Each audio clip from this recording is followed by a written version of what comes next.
There'll be an extra fee for that. I'll think about it.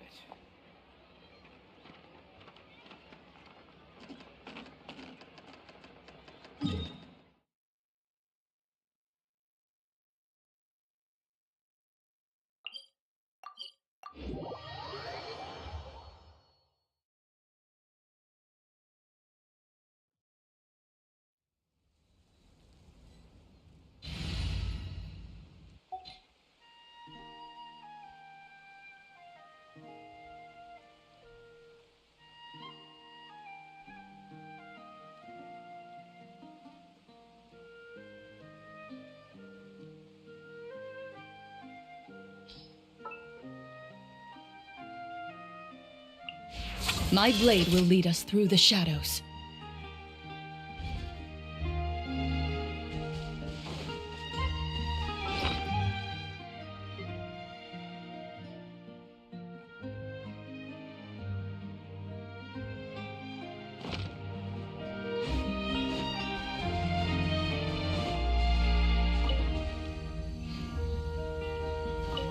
Ignorant Please and appreciate vulgar. my sincerity. At the frying pan, Loaded.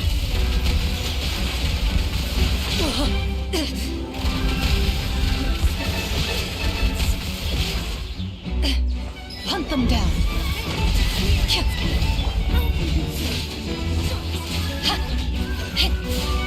Let my magic begin. must go on.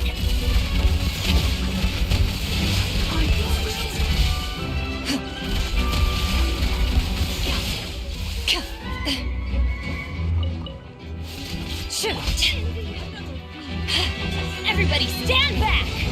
You're toast! Eyes on me! Ready.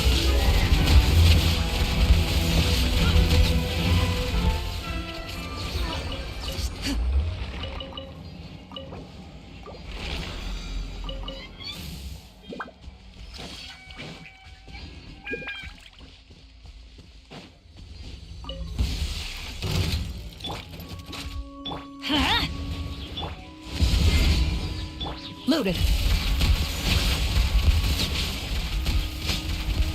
Time to testify.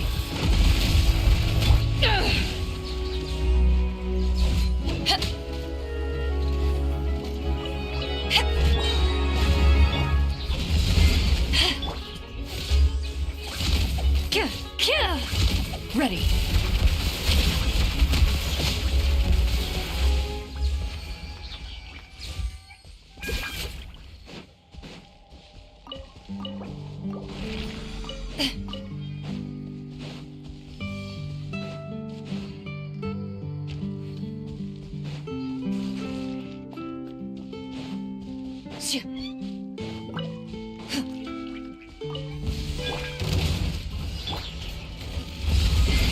Power that ended height! Into the shadows.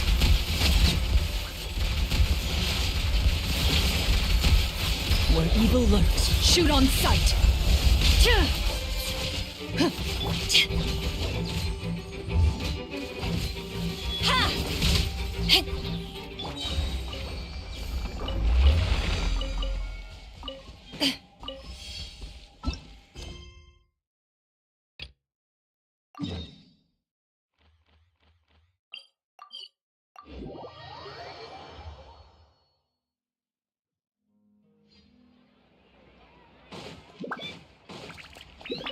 Huh?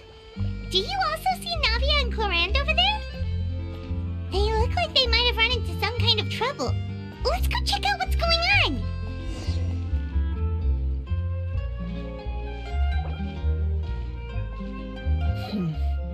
Still no dice? Not at all. And I I've asked pretty much everyone in the Court of Fontaine already. Lynette's ears drooped as soon as she heard that we'd have to be out and about for days on end. And Fremine, he hid himself under his helmet as soon as he realized there'd be people around that he didn't know. What about Chiori and Charlotte? I feel like both of them would be more than up to it. I've asked them already, but they're both pretty busy right now. I just gave the members of the Spina a few days off, too, so I don't want to bother them either. This is getting pretty difficult. Navia, Clorinde, what's up? Oh my. Well, if it isn't my dear partners. How are you all doing? Huh. Navia? Huh? Oh, you mean... Yep, this is our chance. Do you need our help with something? Oh, precisely.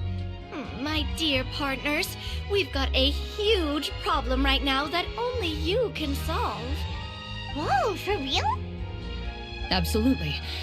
We've already exhausted all our other options.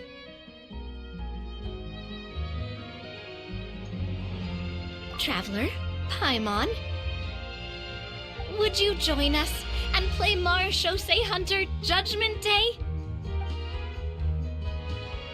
Marechaussee what now? It's a new game script by the Tabletop Troupe, a local roleplay adventure club. Ever heard of the Tabletop Troupe?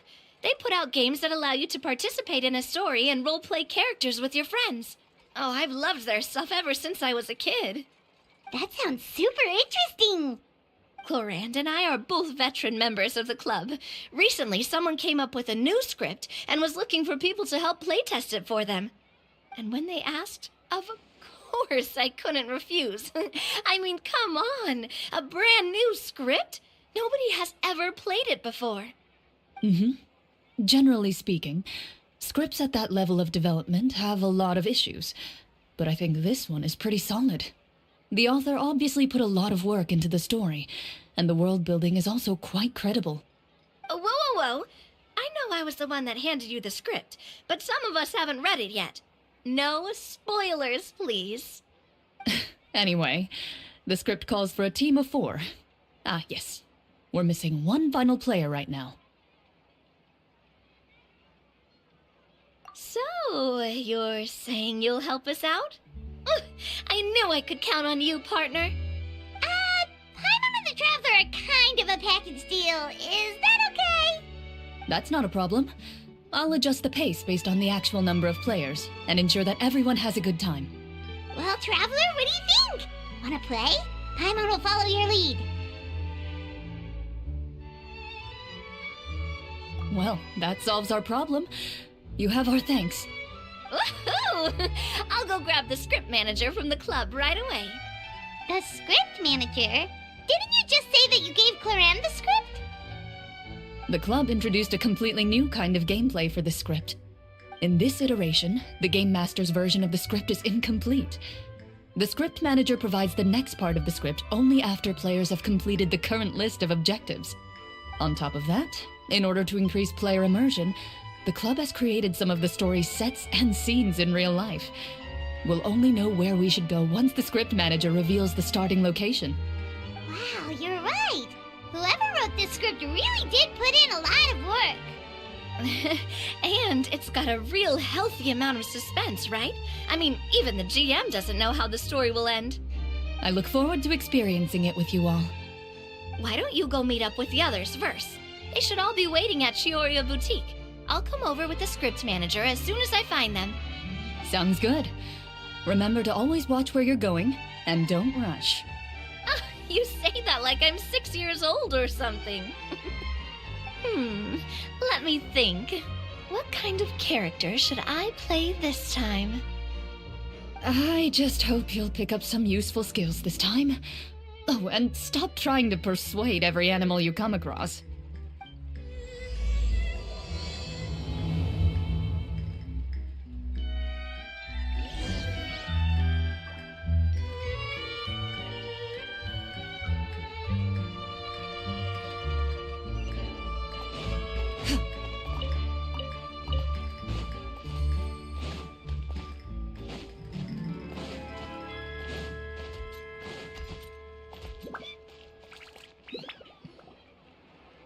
Oh, sorry to keep you waiting.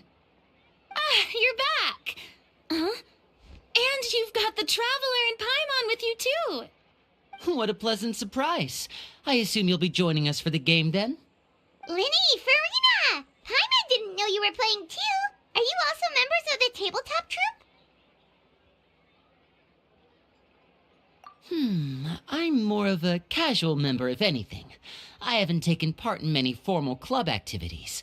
Lynette Fremine and I play something similar at the Hotel Bouffe Tété sometimes, but I'm usually the GM.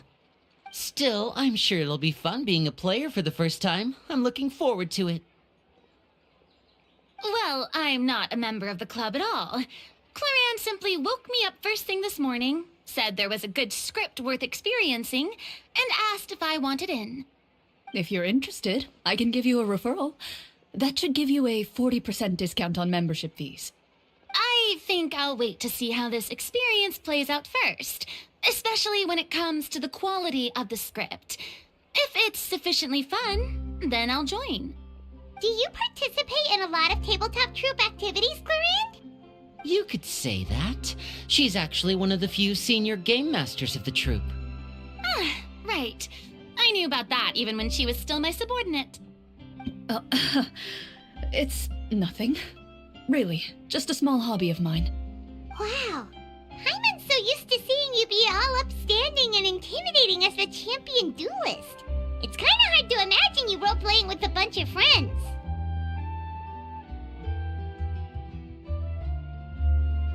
Surely you jest. I would never intentionally make things difficult for my players. I maintain a clear boundary between my professional and personal lives. The me you see at court represents the law and order of Fontaine. I put all personal feelings to the side and grant a fair duel to all who seek to defend their honor. But in my personal life, I'm just an ordinary person. Someone who feels anger and sadness, just like everyone else. Well, you say that, but for all the time I've known you, I don't think I've ever seen you cry. I've seen you get angry, sure, but now I'm wondering whether you were actually mad or if it just looked that way from the outside. I was probably in work mode during those times. Is that so? Well, in any case, I just feel like even in your personal life, you don't get emotional very often. So you want to see me cry? That might be a little difficult. A show of anger, though, that might be something I could accomplish. No, that's not what I meant.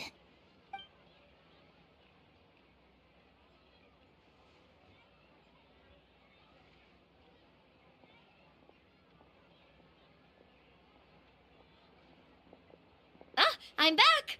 Here, allow me to introduce you to the script manager, Mr. Florian. Pleasure to meet you all. Hello.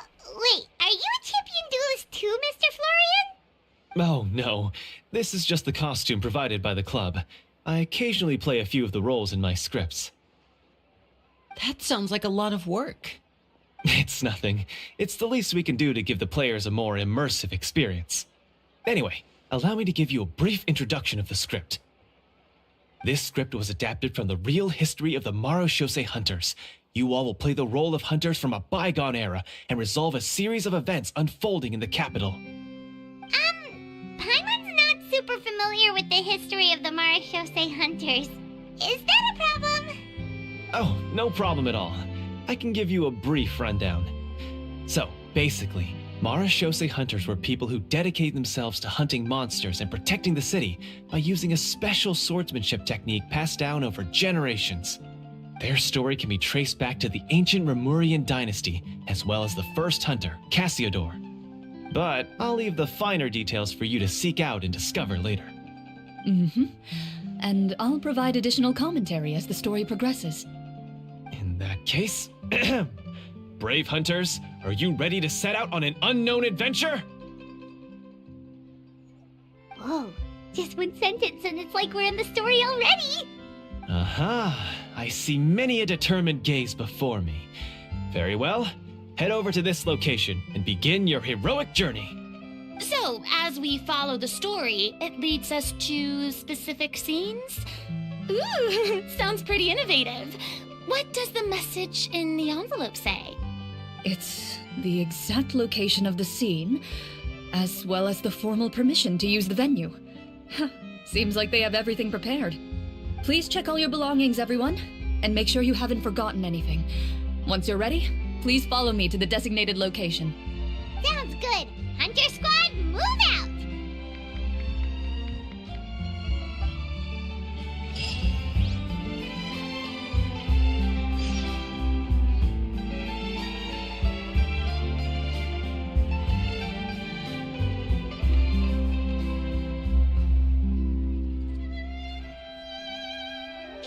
Welcome to Cheerleading Boutique for Terry.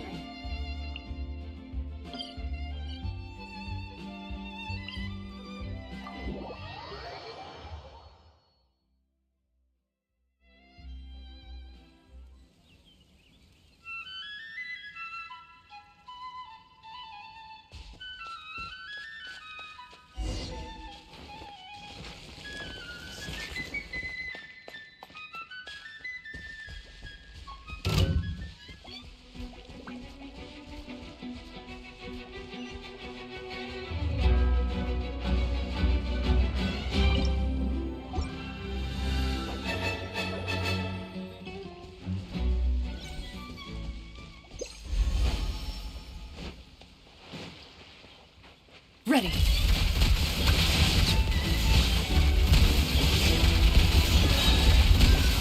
Time to testify.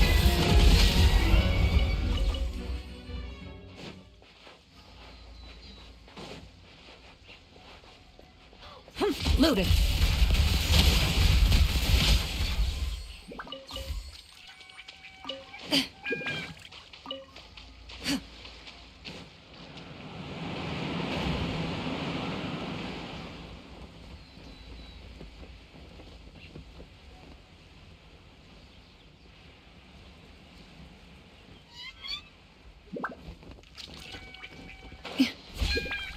Into the shadows.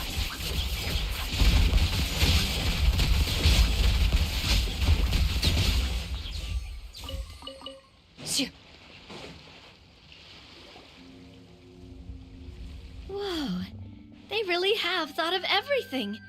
Even the Fatometer is here and ready to go for us. The Fatometer? What's that? It's a card that's used to determine action success or failure. We'll need to use it when we try to use certain skills. And what about all the dessert and tea? Is that for us as well? That's what the message said. Oh, really? That's so nice. It feels just like a tea party with friends. Those snacks have Paimon's name written all over them. I think you might be more of a snack hunter than a Marashose hunter, Paimon. Snack Hunter Paimon reported for duty. If there are delicious snacks to be found, Paimon will track down every last one. The desserts are great, but I'm still looking forward to the story more than anything. Very fair. Then, let us begin. First, please pick up the blank character cards in front of you and write down your name and profession. You can find an abbreviated version of the rules printed on the back of your character card. If you have any questions, feel free to ask me. In this story, everyone is a Marashose hunter.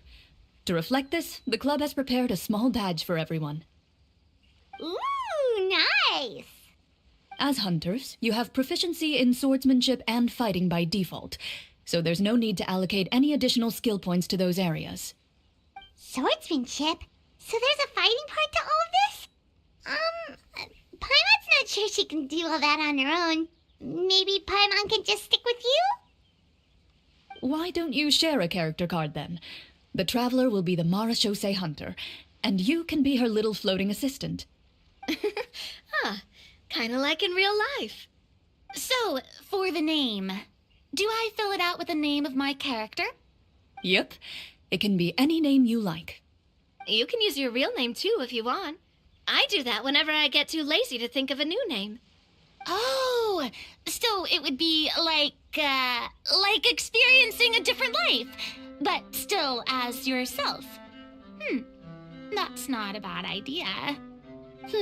In that case, I think I'll continue to use the name Linny then. Next up is the skill sheet. You have a limited amount of skill points that you can use to learn a number of skills. The more points you invest in a particular skill, the easier it will be to pass associated checks.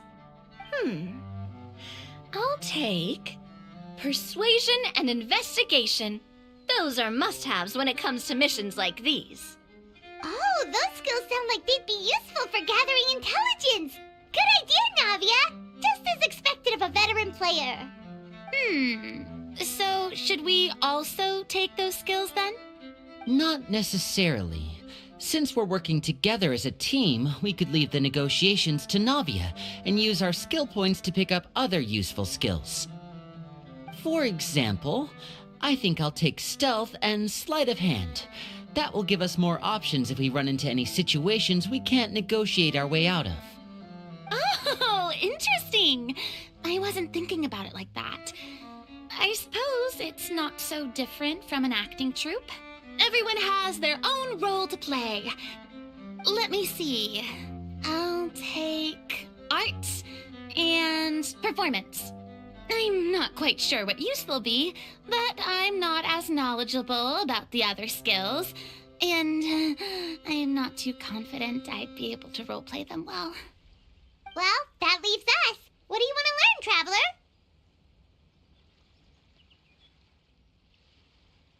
Oh, something that'll help you get a read on other people's thoughts. Sounds useful. Ha! Gotta say, this suits you really well. Nothing boosts morale like good food. So what do you think? Are you sure you want to learn these two skills? Sure, what do you want to learn? Oh, something that'll help you get a read on other... Ooh, so you want to help people. So what do you think? Are you sure you want to learn these two skills? Let's see. Oh, looks like you each have enough points to choose one final skill. You've all picked such classic skills. It's fine to go a little bit out of the box, you know. Why do I get the feeling she's getting ready to cause trouble?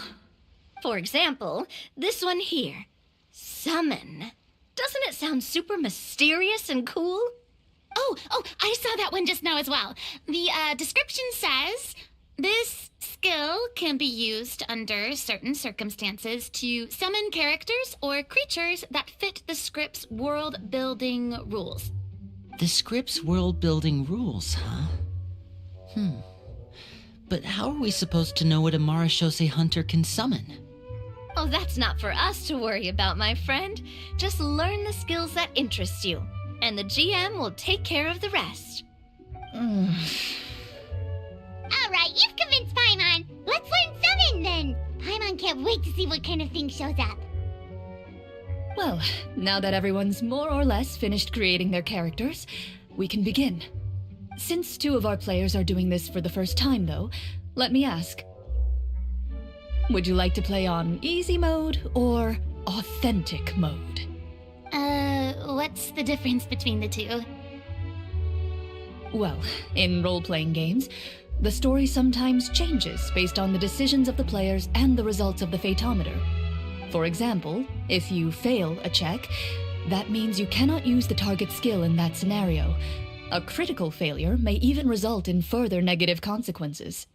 If you choose to play in authentic mode, every time you elect to use a skill, you'll need to use the Fatometer to see whether you succeed or fail, and face any consequences that may follow.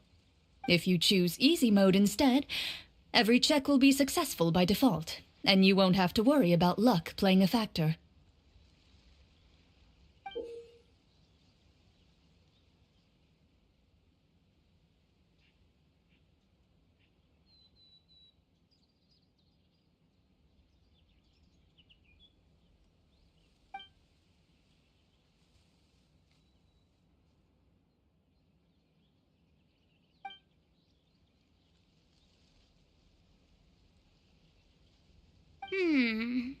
Given that I'd like to focus on the story, I suppose I should pick easy mode. I'd feel bad if I brought the team down by failing my checks. Huh? Oh, come on. Don't worry about that. RNG is the lifeblood of role-playing games. I'm going with authentic mode for sure. Never knowing what you might have to overcome. Ugh, doesn't that sound exciting? I'd rather be mentally prepared for what might happen. All right, then I'll mark down Farina for easy mode. All her checks will be successful by default. As usual, Navia and Linny will play on authentic mode. What about you, dear partner? How would you like to play? Are you sure? Trust me, you'll see the beauty of RNG. Honestly, I don't think Clorinde would make things too difficult for us, no matter what the Fatometer says. Isn't that right, Clorinde? No promises. That wasn't super reassuring. Well, anyway, enough talk. Let's get started. I want to experience at least a good chunk of the story today. Speaking of the story, why is the beginning scene on a beach? Well, that's because... a long time ago, back when human civilization was still in its infancy, powerful demons and evil sorcerers ruled over the land. They created a host of monsters and sent them to slaughter all humans in existence. Soon, a group of human rebels banded together. With their swords raised, they swore to brave the darkness, and in doing so, subdue each and every monster that sought their destruction. They became known as the Marachose Hunters.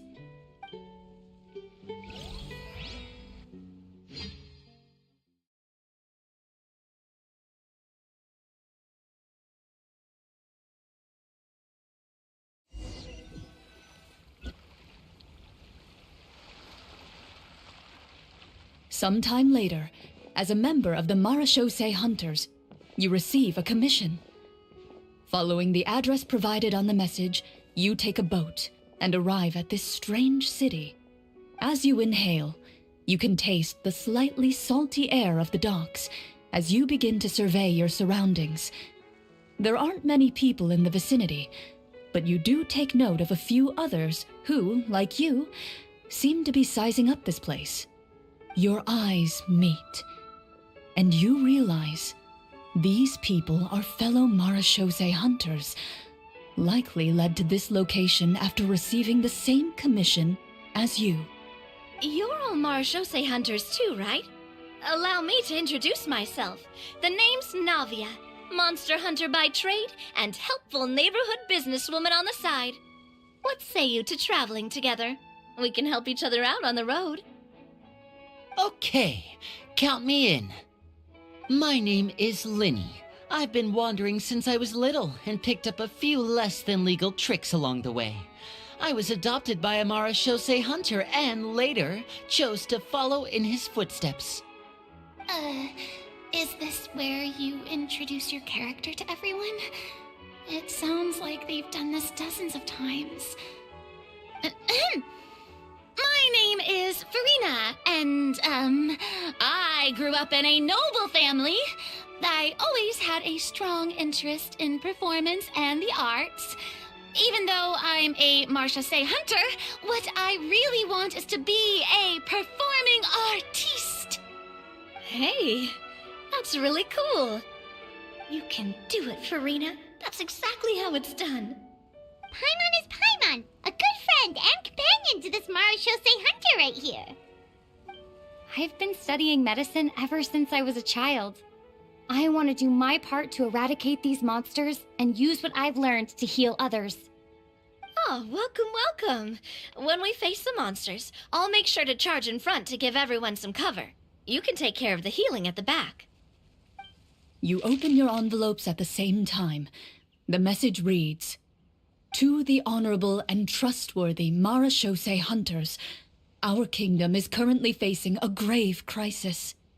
The lands outside the capital have been overtaken by monsters, and our people are being led astray by forces of wickedness. We beseech you, please help us resolve this crisis and return peace and stability to our home." The layout of this city looks super familiar. It kind of reminds Paimon of Mondstadt! The scriptwriter must have used a real-world city as a reference when coming up with the map. As experienced hunters, the layout of the city reminds you of places once traveled. You recall the sight of tree-lined streets and the gentle tranquility of days gone by. Yet, as you regard the city in front of you, it appears to be little more than an empty shell. Its hollow gates are open to you, beckoning you to come forth and bring salvation back to the town. I carefully read every line of the letter and turn my attention to the signatures at the bottom. Who issued this commission to us? You see a long string of unfamiliar names. It would seem that many of the residents of the city issued this commission together. They sensed that things were not right within the kingdom and sent a distress signal to the outside world. In that case, why don't we take a walk around the city and see if we can learn anything from the local residents? Oh, good idea. We might be able to get some leads on the monsters and bad guys we're after. You look up and see a tavern nearby. It appears to be open for the day. Why don't we go check out that tavern? If the novels I've read are anything to go by, taverns are usually full of information.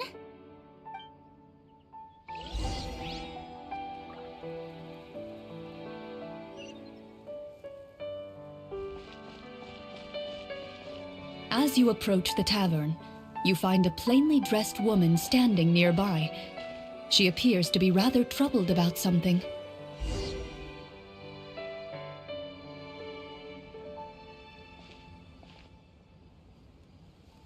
Greetings, friend. Lovely weather we're having today, don't you think? Oh, hello. I suppose you're right. The weather today is quite lovely. If only those monsters out there would stop causing trouble. It seems like every character included in the script has a certain amount of useful information to offer. If we keep asking questions, we might be able to get some good leads. Oh, come now, don't be sad. Life is all about optimism. Oh, that reminds me. What did you have for breakfast this morning? Huh? I don't think that's the kind of question we're supposed to ask. Nothing turns a frown upside down like good food. How about some macarons? I could make you some. You didn't even take cooking as one of your skill proficiencies. That's not necessary, miss. Excuse me for saying this, but you don't really look like a chef. Besides, I'm not really a fan of sweets. So you're someone who barely smiles and doesn't like sweets. You're really starting to remind me of this one friend of mine. Hey! Did she just... me? Clorinde must have broke character for a second. This isn't getting us anywhere. Traveler, maybe you can think of something.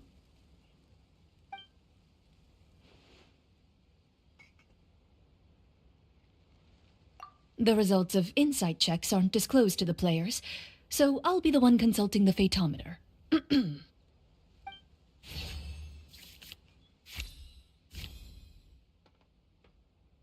You recall all the lessons you've learned in your time and begin to carefully observe the woman's mannerisms.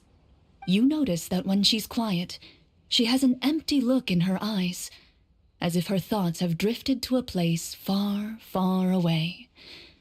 And when she speaks, she often subconsciously reaches out to touch the ring on her left hand. So you noticed. That's a little embarrassing.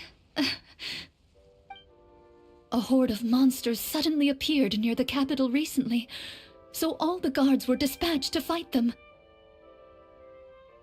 Do you remember when those monsters appeared? I'm not completely sure. All I know is that my husband was dispatched to fight them 3 days ago. Do you know where he was sent? It all happened so fast. When we said our goodbyes, he couldn't even tell me where they were sending him. You have our thanks, friend. We'll find and defeat those monsters as soon as possible. We sincerely hope your husband will be able to return to your side soon. Oh, thank you. Don't worry. We'll find him. Just try to remain optimistic and wait for good news. We don't always get to choose what happens to us. But we do get to choose the little things, like what we eat and how we respond to the things life throws our way. I hope that one day, you too will recognize the power of something as small and inconsequential as a delicious dessert. I'll do my best. You bid farewell to the woman, and continue your journey further into the city.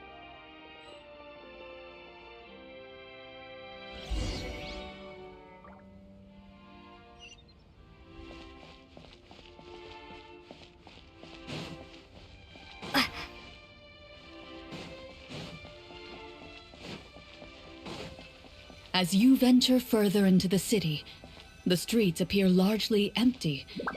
An elderly woman walks past. You see her shake her head as she puts away her wrinkled wallet. A nearby merchant folds his arms and gives you a disdainful look. You get the impression that he's someone who has long gotten used to the sight before him.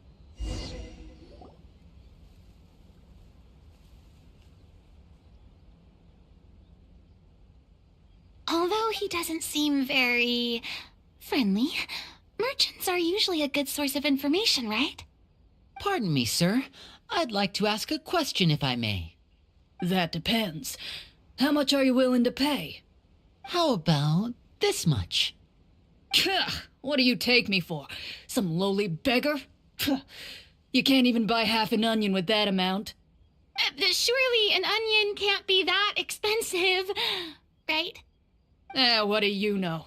War is nearly upon us. Everything costs several times what it did before. If you're not gonna buy anything, then scram. Whoa, what a nasty guy. Maybe we shouldn't even bother talking to him. But he still might have information we need. Traveler, can you think of something? Sir, we came to this city to solve the very problem you seem to be referring to. The war you mentioned, would it happen to be against the monsters outside the city? If you happen to be well informed and know a thing or two about what's going on, we'd appreciate it if you could share that information with us. After all, the sooner this problem gets resolved, the easier it will be for you to do your business.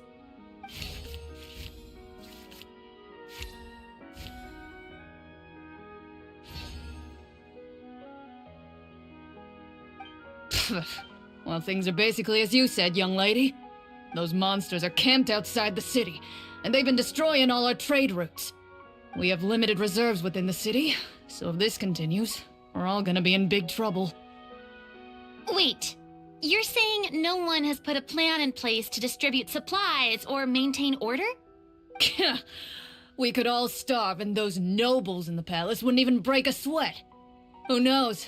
Maybe they've been in cahoots with the monsters all along. That is concerning. All right. That's all the information you need, right? Off with you now. I've still got business to do. You know, if you smiled a little more, you'd definitely get more business. And I bet that would make your life just a little bit sweeter. I'm not saying it's guaranteed to work. It's just a tip.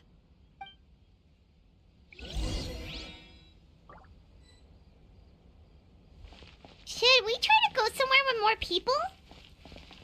Oh, how about the city square? Follow me.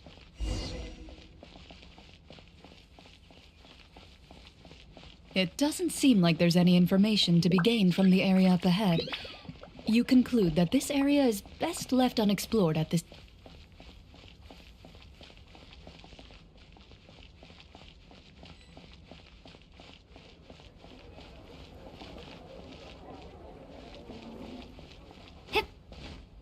Before you lies the city's central square. You see a man with a slightly anxious look on his face, pacing back and forth. his head hanging low. He doesn't seem to notice your approach. Still immersed in his own thoughts, he shakes his head and lets out a long sigh. This guy seems promising enough. Maybe I can get some information out of him. Hello, sir. Is there anything I can do to help you? Wait, you're...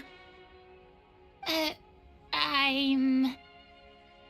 Oh, dear goodness! You're a Marashose hunter! You recognize us? Are you one of the people who wrote the commission letter? Yes! Oh, I didn't expect you to actually come! Oh, what great news! The city is saved! What happened here? Alas, we once lived comfortable, carefree lives. This city used to be free of monsters. The first Marashose hunter, Casiodor, the Golden Hunter, he was the one who drove them back. However, monsters have once again surrounded the city. Perhaps the seal that kept them at bay has lost its power. Or perhaps an evil sorcerer has been meddling in our affairs. All I know for sure is that their return has stripped the city of any chance at peace. Are there not enough soldiers to drive them out? It's not a question of numbers. The guards simply have no idea how to deal with them. Most people my age have never even seen one of the monsters, much less been trained to fight against them. What's worse, many of us don't even know the history of the Marashose hunters anymore. When I was a child, though, my grandfather would tell me stories about how the Marashose hunters drove back the monsters. So, on the off chance that something might come of it, I decided to reach out to you. To be perfectly honest, I was starting to think all those stories were just tall tales. But now that I've seen you in person, I finally know that it was true. Well, you can rest easy, friend. The righteous and formidable Marashose hunters are on the case. The man is touched by your determination and resolve. His eyes begin to well with tears of relief. Still, if we are going to hunt the monsters, we need to know where to find them. Can you give us any leads? All I know is that the area outside the city is dangerous. I'm afraid I can't point you toward a specific location. Oh, although, if you leave the capital through the main gate and follow the road, you should run into a group of guards. They might know more about where to find the monsters. I see. We'll go look for them then. All right, be careful. Oh, and one last thing. The monsters outside the city are just part of the problem. There are evil sorcerers inside the city as well, so be on your guard. They're actively working with the monsters, and have corrupted the court ministers with malicious magic. They're the reason why, even inside the city, everything has been a giant mess. Even one of our kindest ministers has turned into a boorish and unreasonable figure, interested in nothing but enacting laws that exploit the people. Who knows how much longer we'll be able to go on like this. Talk about being stuck between a rock and a hard place. I feel bad for him. Maybe we should try to cheer him up?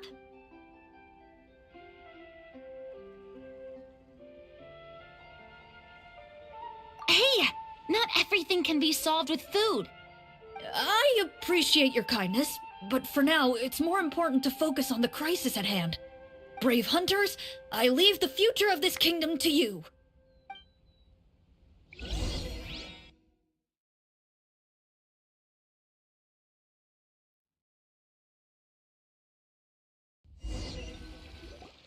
If I understood correctly, there are currently 2 problems in the kingdom that need solving, right?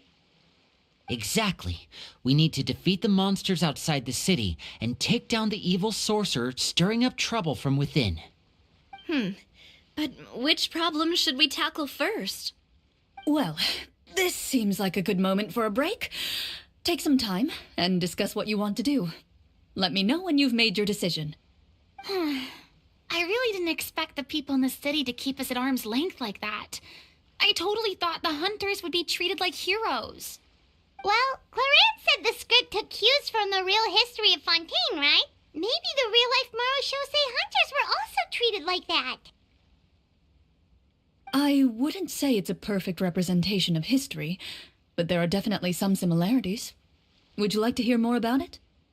Sure. As long as it doesn't spoil anything in the script. You brought up bits and pieces of the hunter's history before, but it was all in passing. Paimon wants to know too! The hunters were super powerful, right? Were they all from a special line of supernatural beings or something? Kind of like the yokai in Inazuma? No. All Marushosei hunters were ordinary mortal fighters.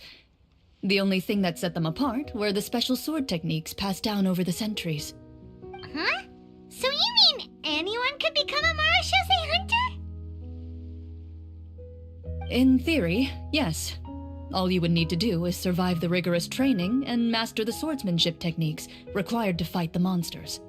Still, most people dropped out at the early stages, and others called it quits the minute they saw a monster in person. To become a hunter, you must be strong in both body and mind. What kind of monsters did the hunters fight exactly? Oh, and the evil sorcerer the script mentions. Did they exist in real life too? The land of Fontaine once played host to an ancient dynasty known as Rapperia. After that dynasty fell, monsters began to appear, intent on obstructing humans from establishing a new social order. One of the ancient sorcerers of Rapperia used his power to assemble a formidable army of golems. He sought to use that force to establish himself as king. Now, wait a second. Don't tell me that guy was the inspiration for the evil sorcerer in the script. We still haven't found any in-game information on him yet.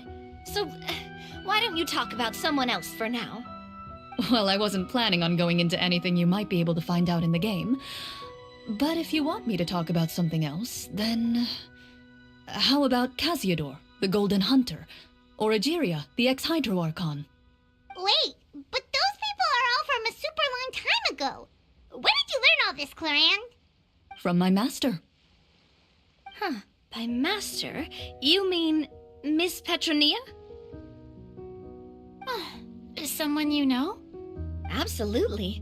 Miss Petronia and my father were good friends. Back in the day, she would often bring Clorinde over to play, but then... Let's not get off topic. Anyway, back to what I was saying. Responding to Egeria's call, a number of warriors followed Casiodor into battle against the monsters. This group of warriors, under Casiodor's leadership, became known as the Marushosei Hunters. Yet, as Fontaine entered an era of peace, their work gradually became obsolete. The Marushosei Phantom, originally an association made up of hunters, eventually came to be predominantly comprised of Melusines. Ah, I see. That explains why most of the people in the script have forgotten the hunters or think of them as nothing more than a legend. Is that really a bad thing, though? It can get tough always being the one shouldering everyone's expectations. Depends on who you ask, I suppose. If the name of the organization no longer commands respect, investigative work is bound to suffer. Speaking of investigations, which problem should we tackle first? Monsters or evil sorcerer? I vote monsters. That's the main duty of the hunters, right? We can come back to the sorcerer later. Well said, Miss Farina. Plus, if the sorcerers really are the masterminds behind this whole thing, defeating the monsters could give us some clues on their intentions as well. What about you, partner? What do you think?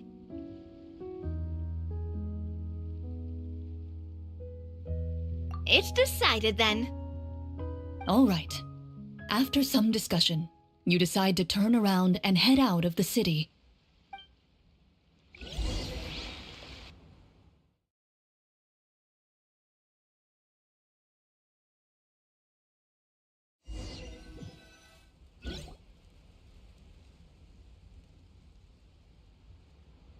Let's take a look around, like that guy said.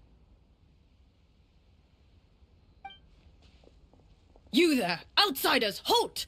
Who's there? An armored man approaches you. He has a tall, muscular build and a determined expression in his eyes. Just one look, and you can tell he's fought in his fair share of battles. Although he's trying his best to conceal his current state, his uneven gait and the sweat dripping down his forehead make it obvious that he's been wounded and is in serious pain. I'm the captain of the guard. I saw you sneaking around the city earlier, so I'll only ask this once. State your purpose, or it's off to the dungeons for the lot of you. Wow, it's been a while since someone's been this suspicious of us. I said talk, not whisper between yourselves. Have you ever heard of the Marchese Hunters? Marachose hunters? Ha! That fairy tale, you mean? What, you expect me to believe you're one of them?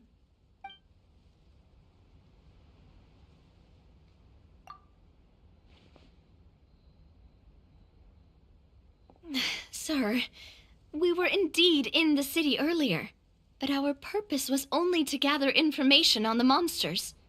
We're here to help the city and all the people within it. Your guards are still fighting the monsters as we speak. They could be seriously wounded and in grave need of support. You need all the help you can get.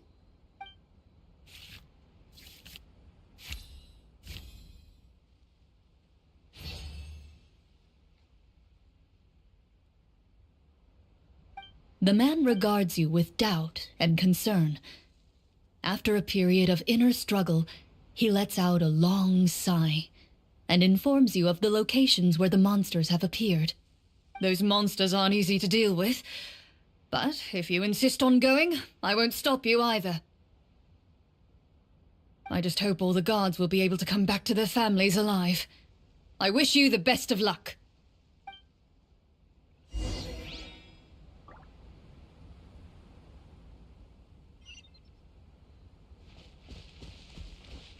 Based on what the captain said, the monster should be right up ahead. Let's go. Hopefully we're not too late.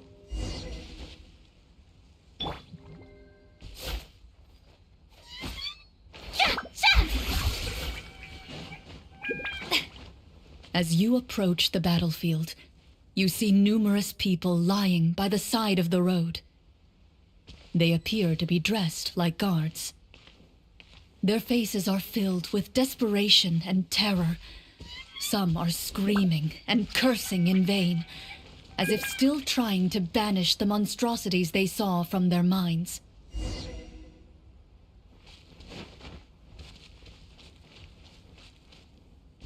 A few of the wounded look up at you in shock and disbelief. Quick, leave this place. Turn around and don't look back, they yell.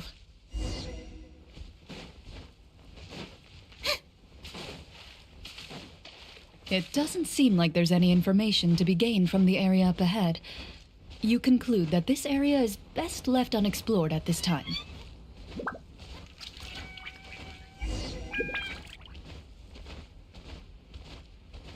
Yep. Hup.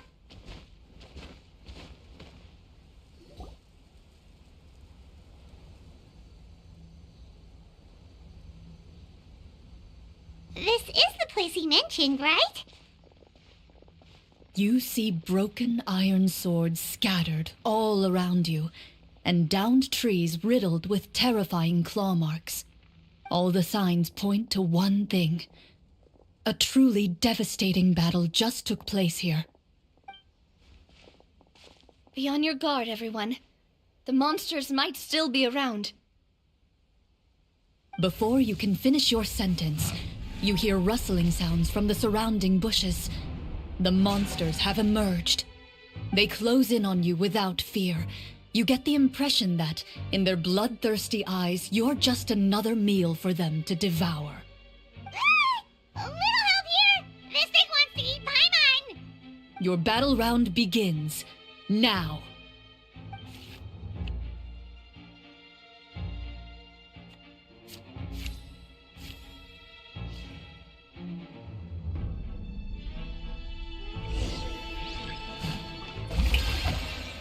Watch out! Fire! Well, with rocks. Watch out! The next battle round begins now. Let my name echo in song! Shower me with prey! Watch out!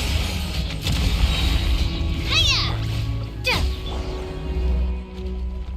The monsters let out a terrifying roar of anger and resentment before dissipating into thin air. Oh, thank goodness it's over. We're lucky the Marashose Hunter class came with all those preset skill points. Otherwise, we would have been in some real trouble. I never knew the Fatometer even determines the amount of damage you inflict. If you get unlucky, isn't it just game over right then and there? That's part of the fun. The uncertainty of fate is what gives these games their appeal. Just as you begin to celebrate your victory, a suspicious lump on the ground catches your attention. A suspicious lump? Wait, could it be the thing that appears after every battle? I walk up to it, crouch down, and begin to carefully examine it. I've still got my right glove on, so it should be fine for me to touch it, right? As you investigate the mound, you discover that the exposed portion appears to be made of wood. It was previously obscured by the large form of the monsters. With the monsters gone, the small protrusion now awaits your discovery, poking out of the ground like a shy flower bud. Whoa, it's a treasure chest!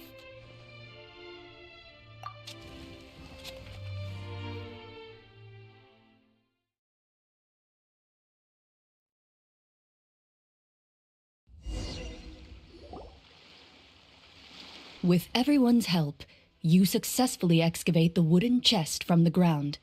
Even without opening it, you can tell from the mora and jewels scattered around the chest that it must contain quite the fortune. Makes sense. We worked hard for this. Let's open it and we can share what's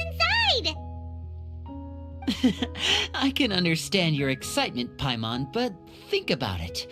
Doesn't it seem like there are people out there who need this treasure more than us? Yeah. Think about all the people suffering in the capital, or all those guards who got hurt fighting the monsters. Wouldn't it be better if we gave the treasure to them? Wait, is that how it works? Paimon thought since we were the ones to dig it up, we could just take it for ourselves. Well, let's put it this way. Any decision you make during a role-playing game can impact the future course of the story. But would the people really believe us? It's hard enough for us to prove we're Marashose hunters. What if they think we procured the treasure illegally? They might get even more suspicious of us. That's definitely something we should consider. Maybe we can come up with an explanation in advance. Well, if donating it could cause that much trouble, why don't we use it to buy some gear and fill up on good food? Then we'll be ready to fight even more bad guys. Looks like you're facing a difficult choice once again. Well, it's getting late. Why don't we call it a day for now? Wow, where did the time go?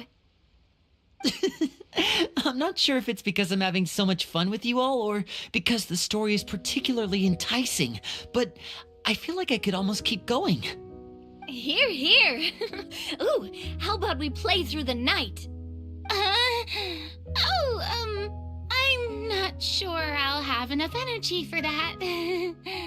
Yeah, that won't work for me either. Lynette will give me an earful if I get home too late. I understand how you feel, Navia, but we have to change venues for the next part of the story anyway. Huh? Another location? There's a special note for the GM at the end of this section that says to proceed to an indoor set for the next part of the script. Whoa, they really pulled out all the stops for this new script. Well, even if we end the game for the day, we can still stay a little longer and hear Clorinde finish her story, right? Paimon wants to hear more about the history of the hunters. Something tells me you just want to finish the free desserts before we break for the day. That's just a coincidence, okay? Besides, to Paimon, not finishing free food feels even worse than having to buy her own.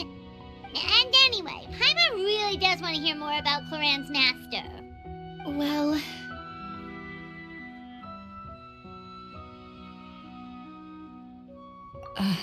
It's nothing. I appreciate the concern, but it's all in the past. It won't do any harm to share these things now.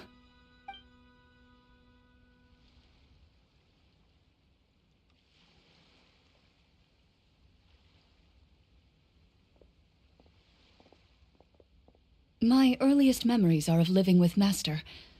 According to her, she saved me from certain people of ill repute.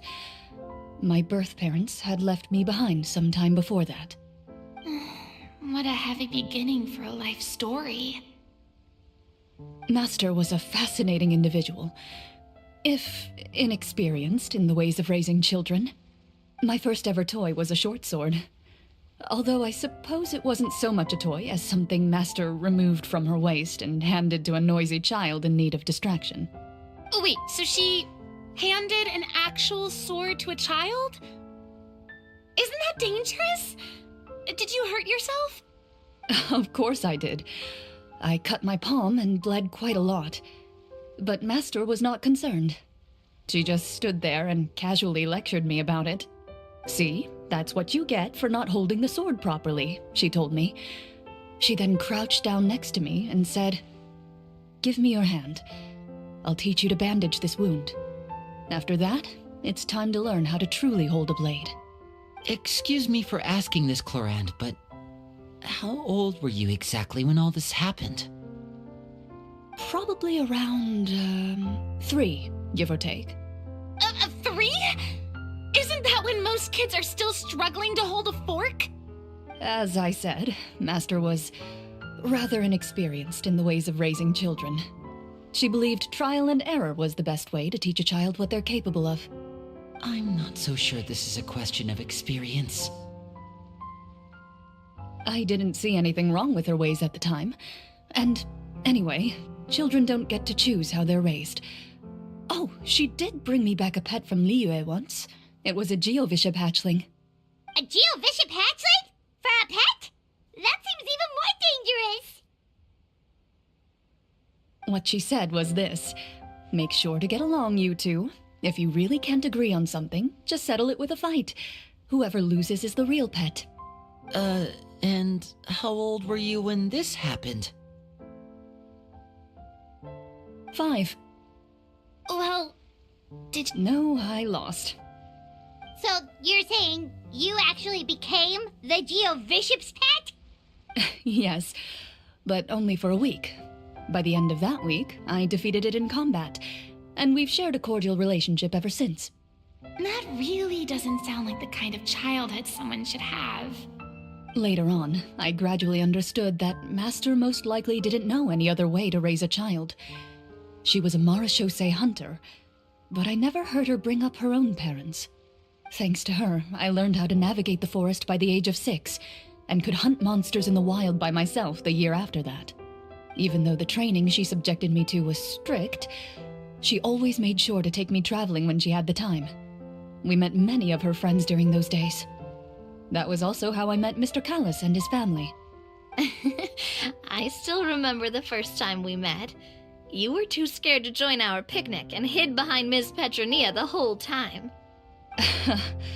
I still hadn't really met many children my age at that time, so I didn't know how to interact with others. After that, though, you started coming over a lot. You loved challenging people to shooting competitions, remember? I don't think many members of the Spina ever beat you in one of those. I had a lot of fun during those days. I enjoyed them too. Oh, do you remember that one time we went exploring around the Spina together? We overheard Papa call your master Fontaine's Protector of Justice. We tried to pretend like we never heard anything, but you nearly let it slip that one time.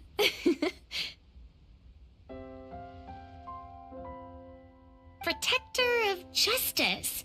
Oh, wait, you mean that vigilante hero from 20 years ago? The one who was always active at night? Yep, that would be her.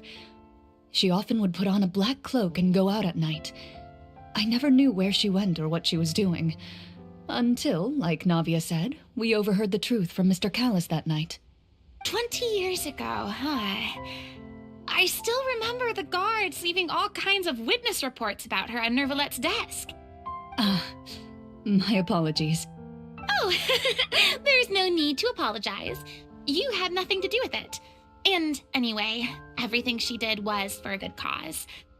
Although, calling herself the protector of order was a bit much, especially when she deliberately operated outside the law. Huh? When did the Protector of Justice become the Protector of Order? Oh, she had a bunch of code names. I heard she would just come up with a name on the spot whenever she was asked.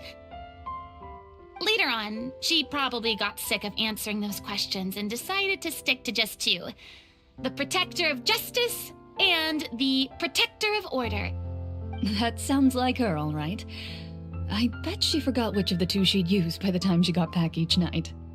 Well, she certainly sounds like a fascinating individual. With her strong sense of justice, it's no surprise her student followed in her footsteps. It's true. I always wanted to become like her. Someone powerful, independent, and with a strong sense of conviction. But...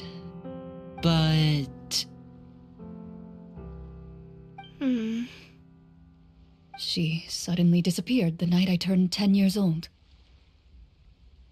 Disappeared? What happened?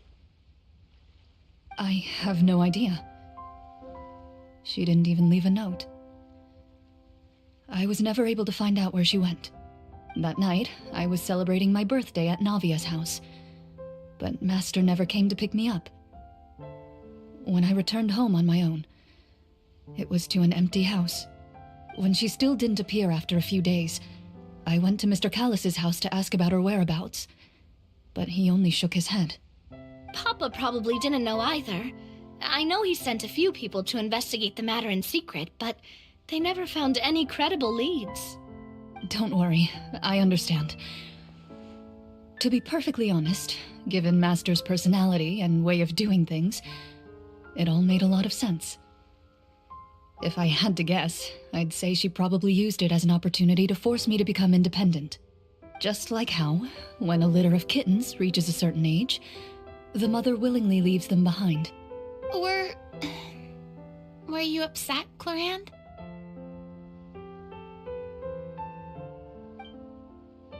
I was at first, but not anymore.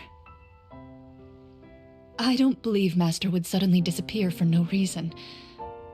There must have been something she just had to do. Well, despite everything, you still managed to follow in her footsteps and become the greatest champion duelist in all of Fontaine. You're practically a living symbol of law and justice. I suspect my position would be far too by the books for her. Master always did whatever she pleased. But you're right. I suppose I do take after her in some ways. Who knew Clorinde had such an interesting past?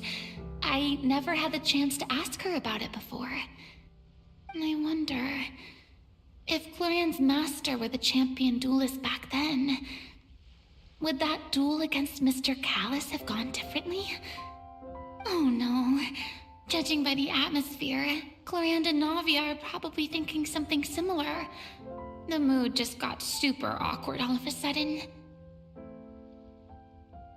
Well, anyway. Would you look at the time? It's getting dark, so we should probably call it a day for real this time. If we keep talking like this, we really will be here all night.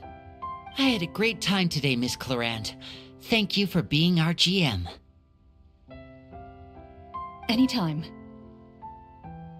The script was good, but I've got to say, your childhood stories were even better. Hey, you should tell us more about that fight against the Geo-Bishop sometime. Maybe your master was onto something. You could be right. What does she mean, onto something? I certainly don't know any 5-year-olds who want to fight a bishop in their spare time. Guess I'll head back as well. I need to save my energy if I want to continue enjoying the story tomorrow. You're that excited to hear about my fight with the bishop? I was talking about the script.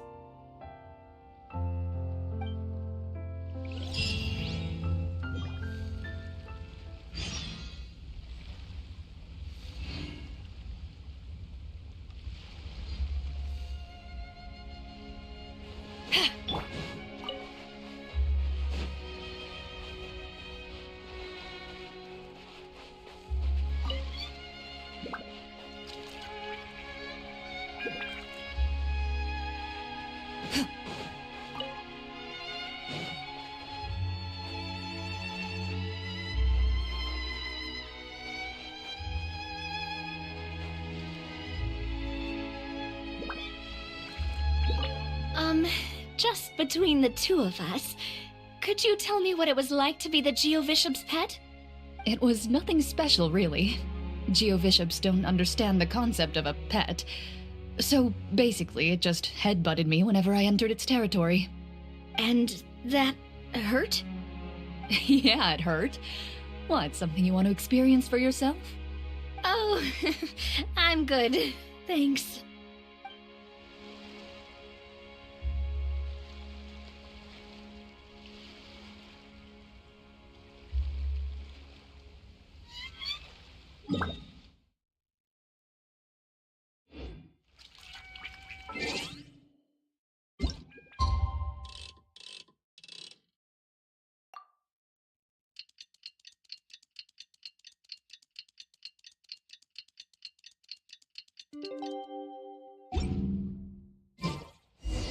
Let's go meet up with the group. Paimon's really looking forward to today's story.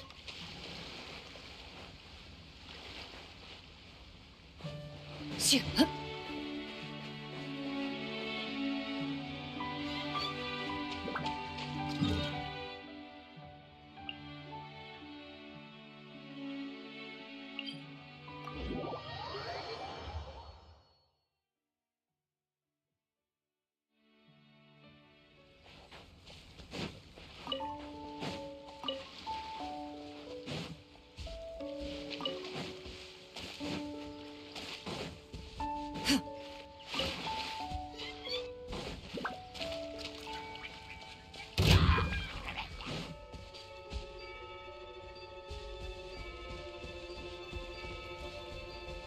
Shoo.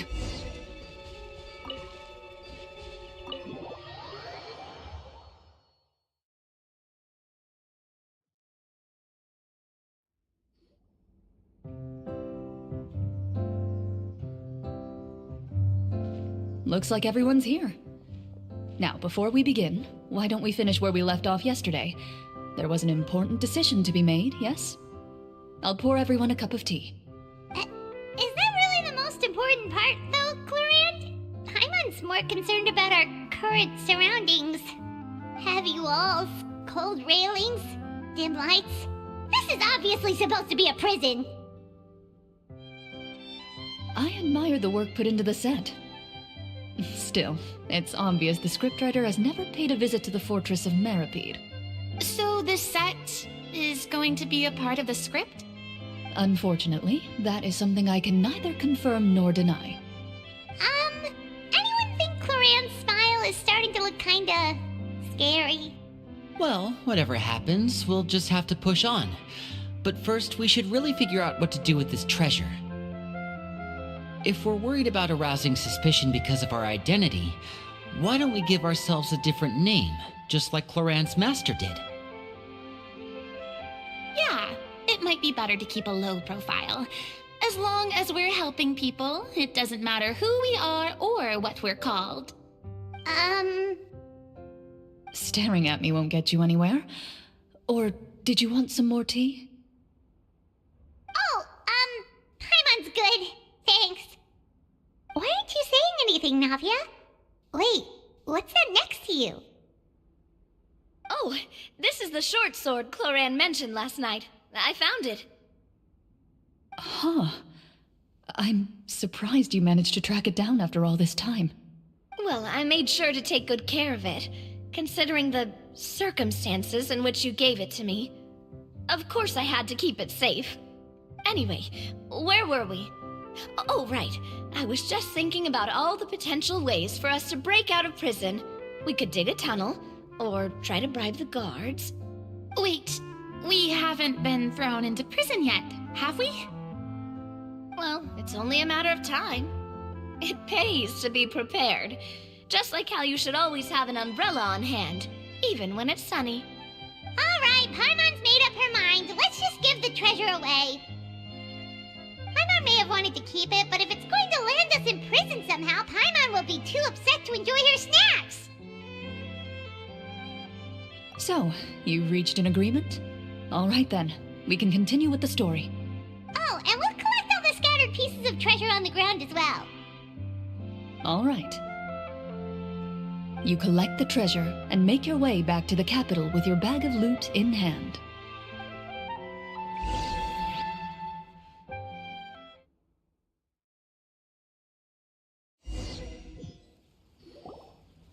The city is still shrouded in a gloomy, oppressive atmosphere, but your spirits are surprisingly high.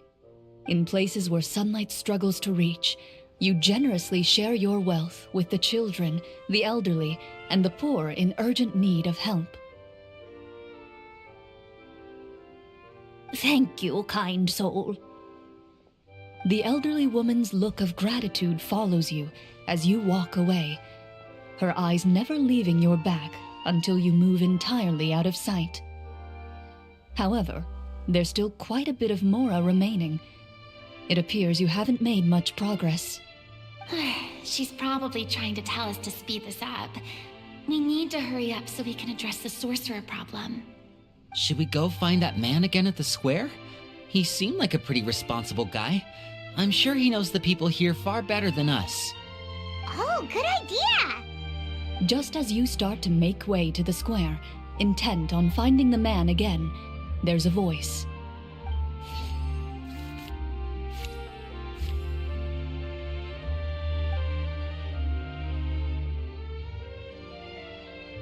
Please wait, distinguished guests. Several strange guards suddenly call out to you. They run forward to meet you and proceed to politely pay their respects. Greetings, gentlemen. Are we being invited for afternoon tea? Surely you jest, my lady. That would not be our place. It is His Excellency the King who requests to meet with you. Please come with us.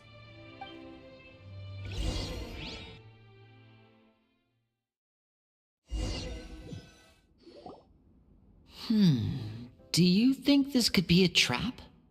Well, we have to investigate the court at some point, right? Meeting the king himself would be a fantastic opportunity to do that. I say we go for it. If something happens, we'll just turn the whole place upside down. That sounds a little intense. After a quick discussion, you nod to the guards and agree to follow. They lead you all the way to the audience hall of the palace.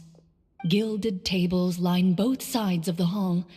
The space itself is adorned with all manner of expensive antiques, glass shelves, and silver candlesticks.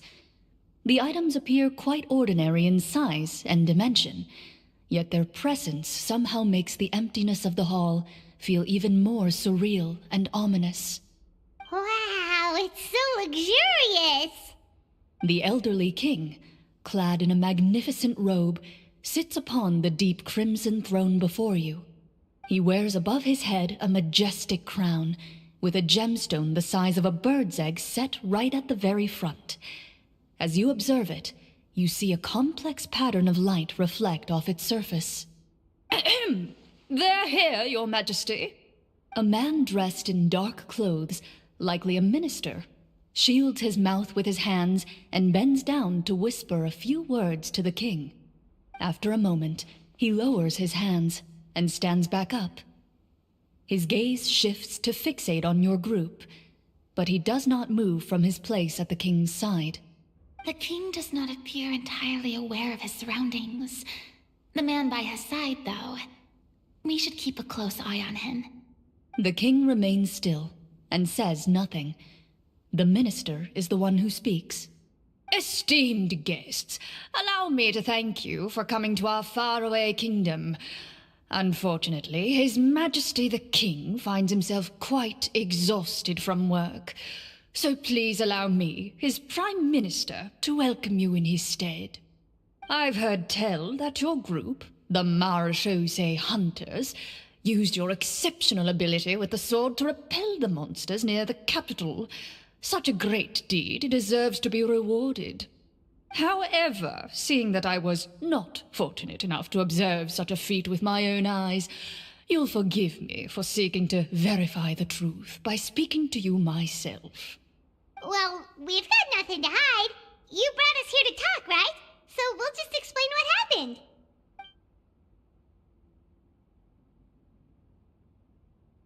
The golem's blades were so powerful, they could cut down trees in a single swipe!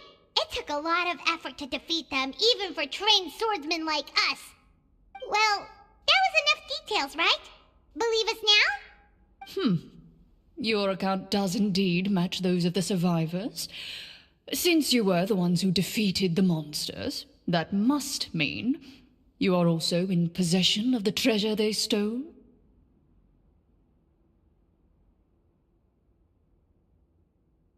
Well, we did take the treasure, but... How did he know about the treasure? Then I must ask that you return it at once. It belongs to the kingdom. Wait, but didn't you just say that our great deed deserved a reward? Shouldn't the treasure be considered a part of that? Yes, that was indeed what I said. But you seem to have forgotten a very important distinction. Only that which is freely given by the king can be considered a reward.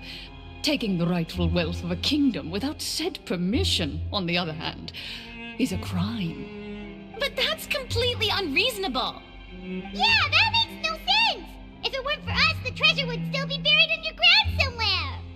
Maybe so, yet the fact remains. You tried to dispose of the treasure without reporting it to the court and without receiving permission, yes? What, no answer? Surely you're not insinuating that you, a group of legendary marechaussee hunters, sought to take the treasure for yourselves? Well, what about the king? Is he just gonna let this guy talk for him the whole time? Clad in his magnificent robe, the king remains seated, with his hands resting on either side of the throne. His posture is rigid and unmoving. He stares forward with an empty look in his eyes, completely unmoved by the events before him. From the look of things, could the Prime Minister be the evil sorcerer? Or could both the King and the Prime Minister have fallen under the evil sorcerer's control? I would like to observe the number of guards stationed in the hall. The guards in the palace appear fully armed, their expressions solemn. Sensing the tense atmosphere in the room, they stand at the ready, each with a hand placed upon the hilt of their sword, as if prepared to draw their weapons and surround you at a moment's notice. Well, there goes my plan to turn the whole place upside down, I guess. It appears we've been visited by nothing more than a group of ill-intentioned imposters. What a pity. Guards, take them away and throw them in the dungeons. Before I decide your fate, however, I must first determine whether you have any accomplices outside the court. Can't we try to slip away? Or maybe start some kind of riot? But if we try to fight the guards right now... Don't worry. At least we figured out who's behind all this. Let's just play it by ear. If you're scared, Paimon, just hold my hand. Aw, thanks, you guys. You allow yourself to be led away by guards surrounding you on both sides. It's only when you begin to feel drops of water falling from the dungeon ceiling and smell the stench of death and decay all around you that you finally realize you've stepped into a completely different world. Stay here, and don't try anything funny. The guards lock the cell door and leave without looking back. Wait, sir! Your voice echoes through the dark hall, but the only response you receive is the sound of water dripping from the ceiling. No! What should we do now? Carve out a new path of fate with our own two hands, of course. I draw my weapon. You reach toward your waist, but find nothing there. You now recall that your weapons were confiscated before the guards locked you in the cell. The bag of treasure along with them. What about that knife I hid in my boot? When did you hide it in there? When I was thinking about digging a tunnel. Rejected. You failed to inform the GM of this course of action. Moreover, the guards would have conducted a thorough search before throwing you in prison. And the keys to the cell aren't anywhere to be seen? Correct. You don't even feel a lock hole on the cell door. Oh, well, there goes all our plans. Indeed. Huh? Why are you the one saying indeed? Because that statement holds true for me as well. This is where the script ends. What? But that's a terrible ending! Generally speaking, this should be the point where the scriptwriter gives the players some kind of hint, or gives the GM some kind of code for how to move forward. I mean, maybe they just really wanted us to be immersed in the feeling of being in prison? Like, they'll only show us the way out once we've grown truly and utterly desperate? That is a possibility. If only there were desserts and tea in real prison. Oh, wait, guess that's kind of how the Fortress of Meripede works if you're lucky. Oh, before I forget, Navia, the short sword you had with you earlier. I took a closer look, and the craftsmanship doesn't appear to resemble anything from this era. If I remember correctly, that style was last in vogue several hundred years ago. Wait, Clorinde said that sword used to belong to her master, right? Does that mean her master has been alive that long? I doubt it. The way she went about things often made her seem childish more than anything. I'd say the sword was most likely an heirloom passed down over time. Hang on. A precious heirloom passed down to you by your master. And you gave it to me just like that? You weren't worried I might lose it? Master left many things to me when she disappeared. There was the sword, an old key, and a good amount of junk she probably just didn't want to take with her. I gave you the sword back then, because I didn't want our friendship to end. Wait, when did this happen exactly? After the duel. Between Mr. Callis and myself. Before that, Clorinde would have meals with us and even stay over at the Spina some days. She was on great terms with Papa as well. After the duel, though, there was a period of time where we simply didn't know how to face each other. She entrusted this sword to me, and never came back. We were both sad, and conflicted, and totally overthinking everything as a result. Whenever I looked at this sword, I couldn't help but wonder if Miss Petronia had never introduced us to each other at that picnic. Maybe part of the sadness I was feeling could have been avoided. Back then, it felt like I hadn't just lost a father, but a close friend as well. No one can change the past. The most important thing is that you two found your way back to each other and can enjoy things like this together. Yep, you're right. I'm sorry, you two. I didn't mean to bring up any sad memories. Think nothing of it. No one here is at fault.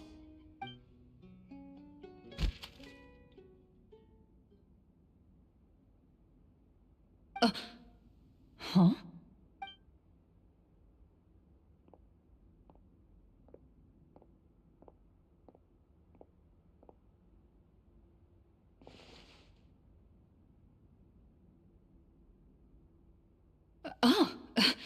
Looks like the next part of our script is here. Perfect timing. The situation was really starting to get desperate. And not just because of the prison thing. From Clorinde's face, Paimon really can't tell if it's good news or bad news.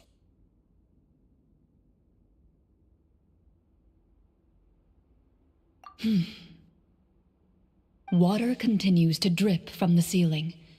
In this lightless dungeon, you lack a reliable way to tell how much time has passed.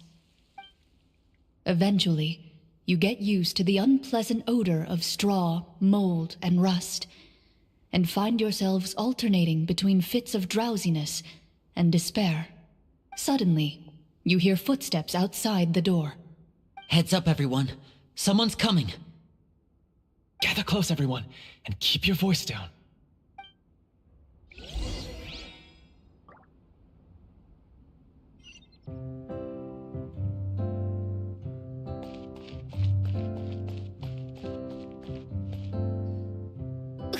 you?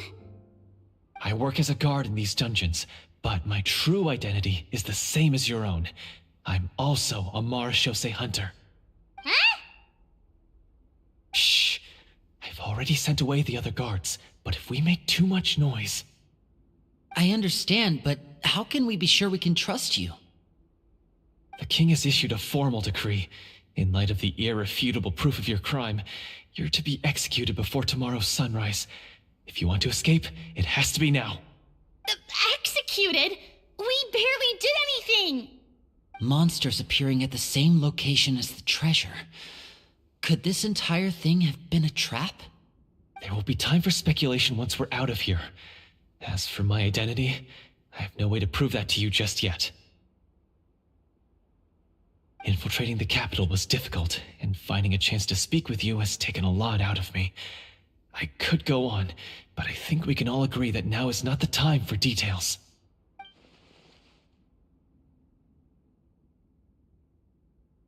Have you seen our weapons anywhere, sir? Don't worry, I brought them with me. They're just behind the door. Still, these weapons alone won't be enough to defeat the true enemy behind the scenes. His faction is too powerful. The guards are all under his control, and he's even stationed a number of golems in various rooms throughout the palace. To defeat him, you must find a secret vault. It is said that within that vault, the Marashose hunters of the past left behind a treasure with the power to defeat the sorcerer. You're not coming with us? No, I'll remain in the dungeons to deal with the guards. I'll try my best to distract them so they don't go after you. As long as my identity is not revealed, I'll be able to aid you when the final battle comes. In that case, please stay safe. Thank you for your concern. I will do my utmost. As for the location of the vault, here, this map should lead you there.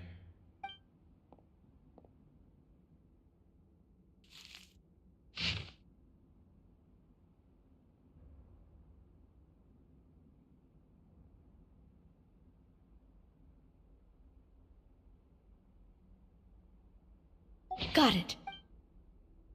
All right, once I open the door, remember to stick close and refrain from making any noise. I'll lead you out of here as quickly as possible.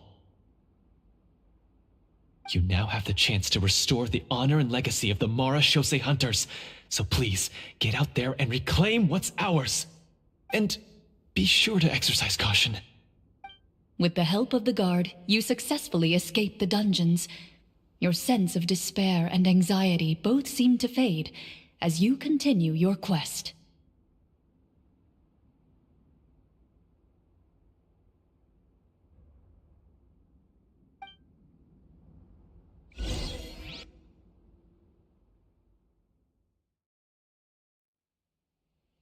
Wait, we didn't get to use our skills at all while we were in prison.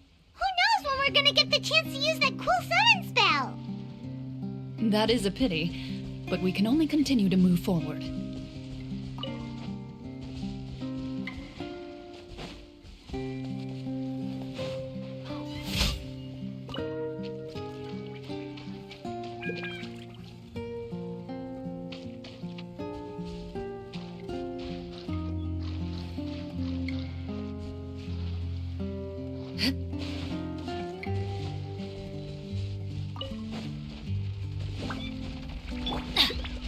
Let's light it up! Nice and spicy.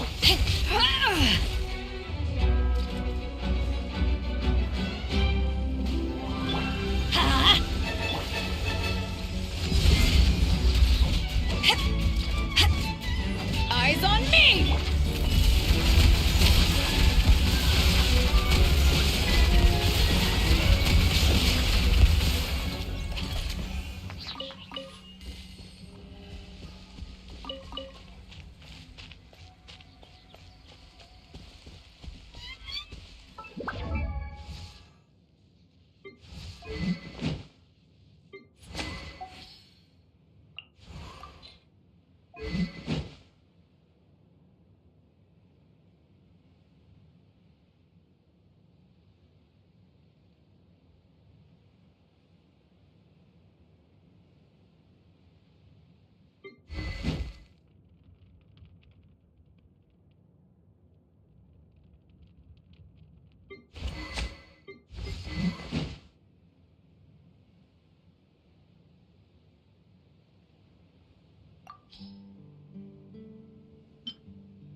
This should be the place marked on the map.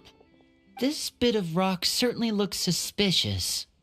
Well, I'd say an investigation's in order then. Plus, if all else fails, we can just blow it up. Wow, you really meant that! Before you lies a serene stretch of open water, its surface shimmering a brilliant shade of sapphire blue. Well, guess this means it's time for a swim!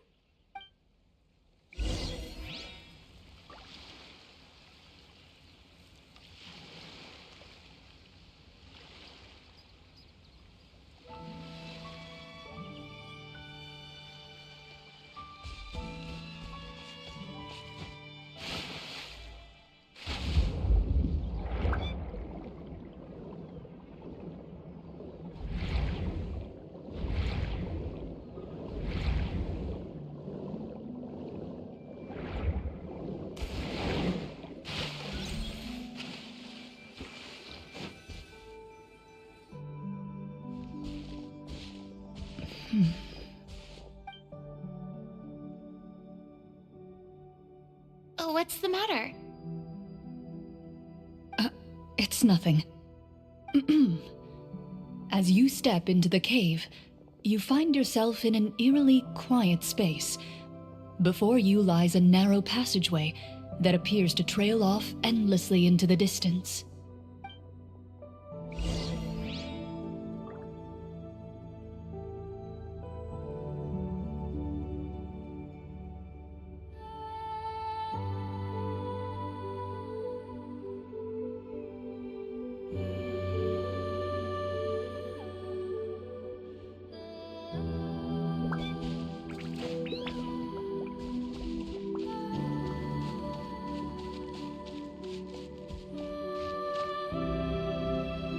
Wow, this must be where the treasure is hidden! But this door is blocking our way in. It almost looks like it's been here for quite some time. I've got to hand it to the tabletop troupe. They really went all out with the props. Huh. What have we got down here? A kind of mechanism connected to the door? It looks like we might have to arrange it into a certain pattern. A pattern on a stone door. That's something Master mentioned before. Is something wrong, Clorinde? After a long, difficult journey, you finally arrive at the location indicated by your map. It appears to be an ancient site of some sort, where treasure likely awaits. Your surroundings are exceedingly quiet and serene, as if the secret that slumbers here has never once been disturbed. If you listen closely, you can almost convince yourself you can hear the sound of its calm, gentle breathing. That description makes Paimon feel kinda bad for disturbing this place. We're doing this for the sake of the people, to free them from the evil sorcerer. I say it's time for this treasure to once again see the light of day. Linny's right. We need to keep going. The future of the kingdom depends on it. The next part of the story requires us to solve the puzzle, right? Let's start exploring the area. Yes, that should be fine. Something feels off about all this. Guess I'll just have to improvise.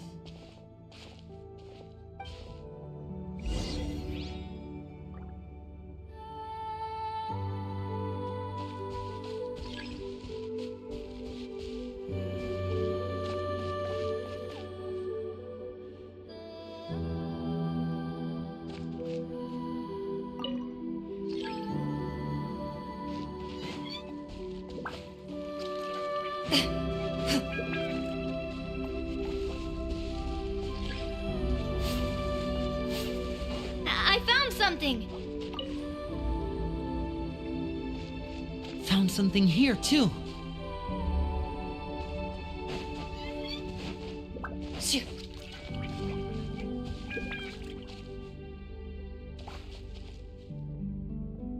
Same here.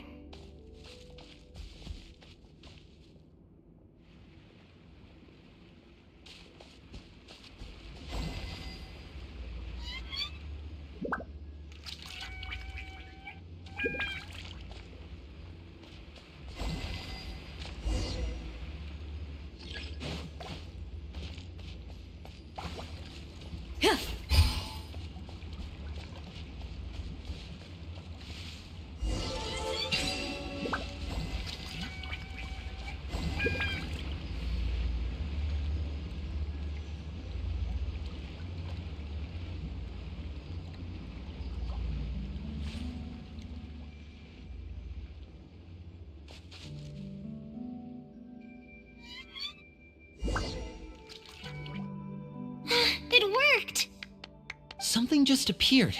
Some kind of new mechanism, maybe? By solving the puzzles, you prove yourselves worthy of inheriting the secrets of the past.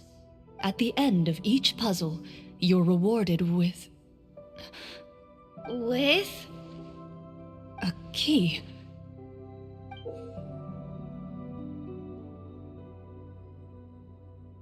Oh, it must be the key to the big door. Huh? This is one of the Marechaussee Hunter keys that are passed down from generation to generation. It looks just like the one Master passed down to me. It is said that 4 keys in total are required to form the final, complete key. And it seems like we just collected 3 of them. That must mean... Huh? What's wrong? You hear a few strange noises. Suddenly, all the torches in the ruin go out at once. Huh? What's going on? Did we fall into another trap? For the sake of immersion, please close your eyes, everyone. Without the torches, the space is now completely dark, and you cannot see anything.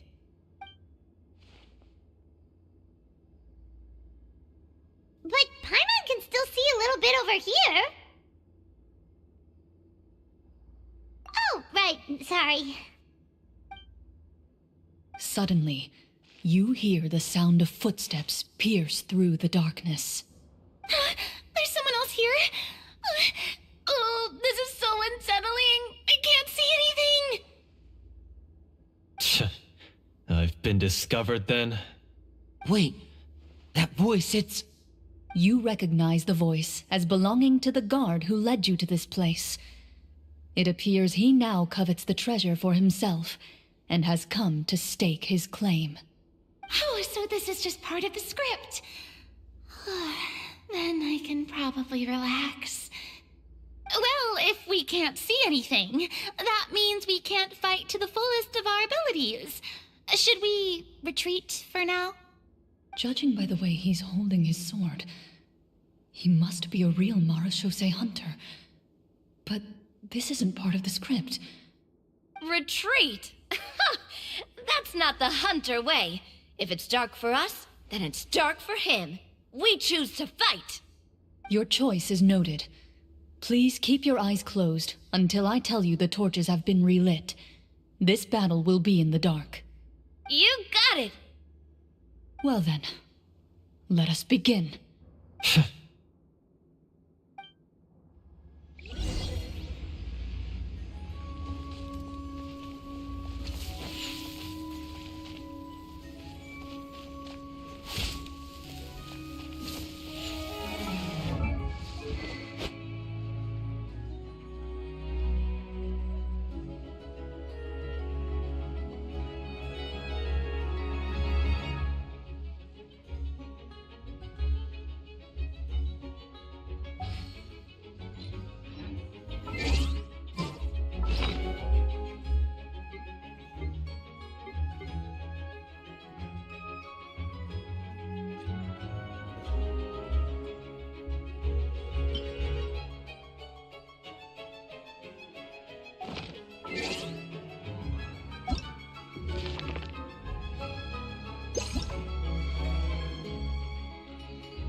Hunt them down. I'd like to try to hit him with my sword. Your strike is successful. Is he still standing? Goodness, Is it over? Can we open our eyes now? The enemy is strong and relentless, but the battle is nearing its end. The torches have not been relit. What about now? Final strike. Ha!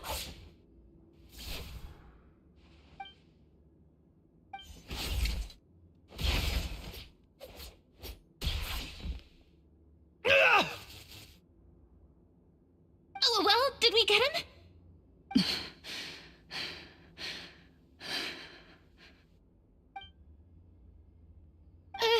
Clorinde? Warm fire flickers across the walls once more. Your vision is now clear. In an impressive display of courage, the four of you successfully defeat the uninvited guest. That look in his eyes. It's like he became an entirely different person as soon as I defeated him. Huh? Mr. Florian?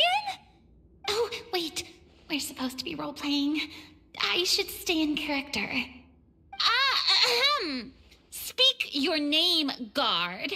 Why did you lead us here just to betray us? Is this treasure really more important to you than bringing peace to the kingdom? What kingdom? What peace?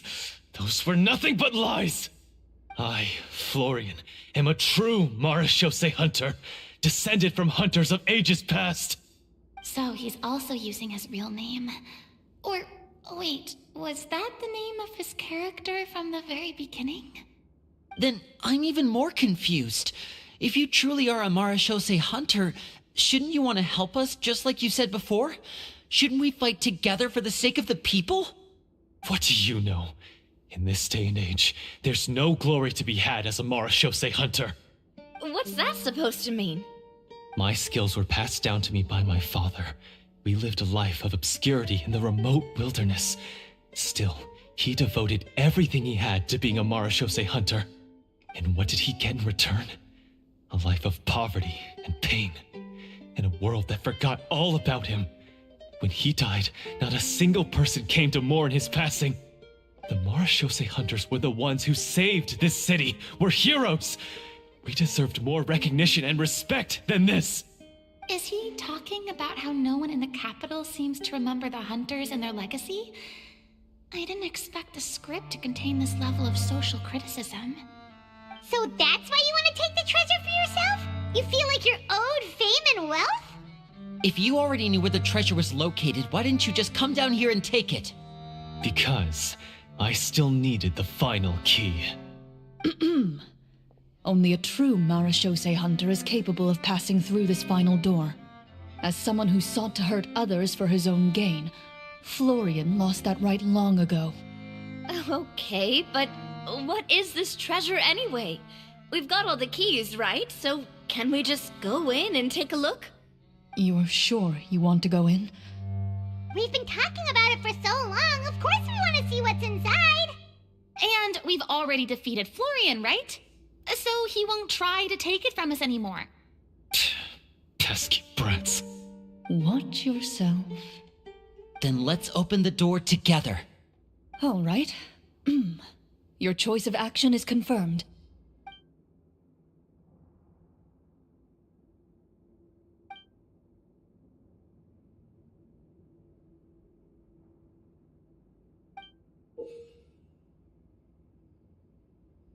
Before you, the door to the treasure, sealed and undisturbed for more than 100 years, finally swings open.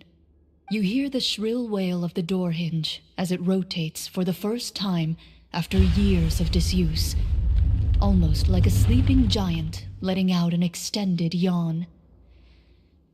You get the impression that the secrets buried behind this door might be just as heavy as the sound you just heard. It's open! Come on, let's go in! Paimon wants to see what's inside! Ooh, me too! Ugh, uncovering hidden treasure is the most exciting part of adventuring. What do we have here? Uh-huh. A stone tablet? And some shabby weapons? You call this a treasure vault? Looks more like an abandoned warehouse. Maybe the troop ran out of budget at the end?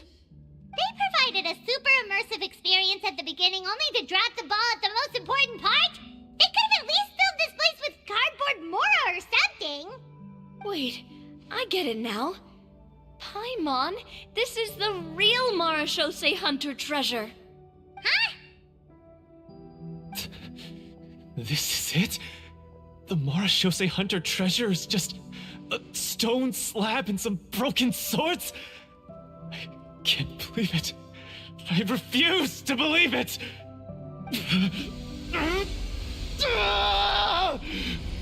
Whoa, are you okay?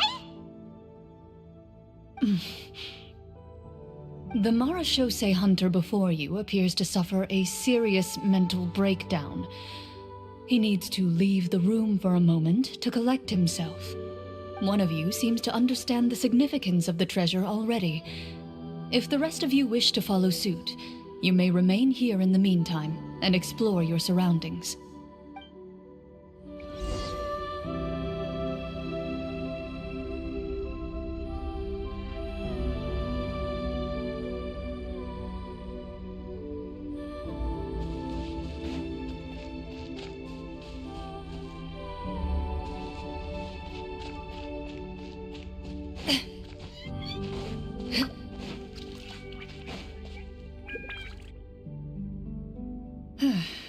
So, how are you doing?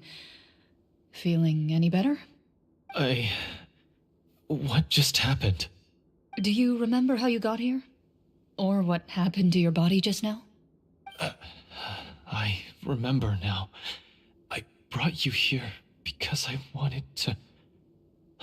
The explosives in the cave! You mean these? Huh? How did you... I could tell something was off the moment I stepped into this cave, so I kept an eye out. I've already dismantled the whole thing. So the strongest champion duelist in all of Fontaine saved the day once again. Guess I shouldn't be surprised. It would seem your skills as a Marashose hunter are as sharp as ever. I deserve some answers, don't you think? Tell me why you wanted to lure me here. Everything you said earlier sounded like the truth. Luckily, your monologue was dramatic enough to convince my friends you were just role-playing. I don't know. I just always felt like there was something in my heart that didn't belong to me. Something agitated and angry. Who knows? Maybe it was my own anger all along. I could never really tell. The feelings about my father and the other Marashose hunters are real. It just wasn't fair. I was angry, bitter that no one remembered them or praised their accomplishments.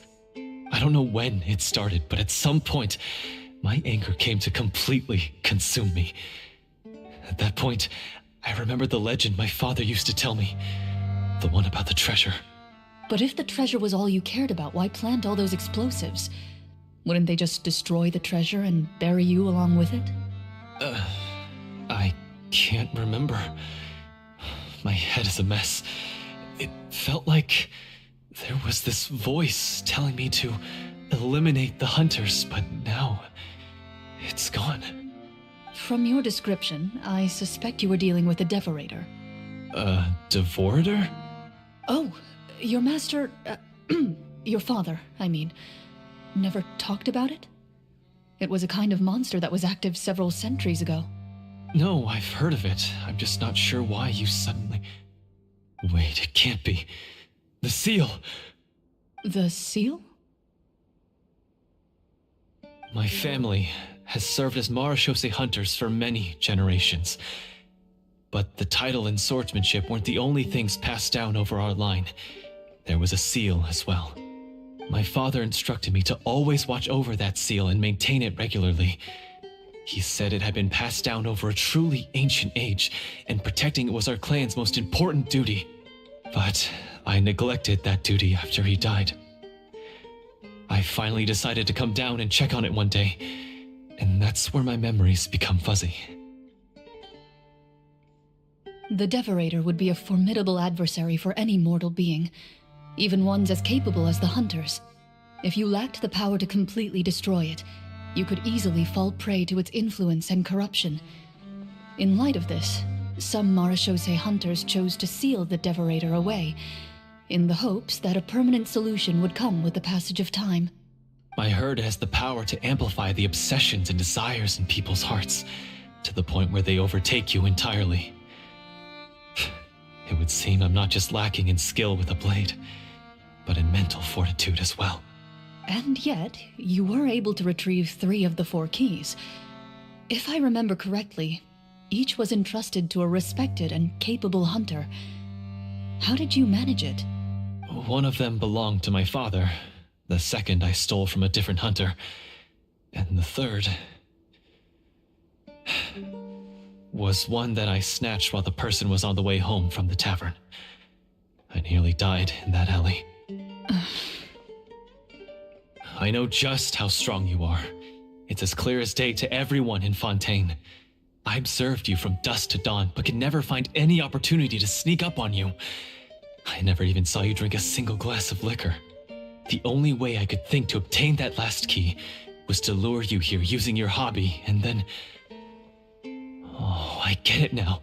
That monster, it wanted to bury you here alongside the treasure. I won't comment on anything else, but the script was good. Well, I did pour my heart and soul into it. The stories my father used to tell me about the glory of the heroic Marechaussee Hunters and how they came to be forgotten. It's more than just a story. Huh? You're proud to be a hunter.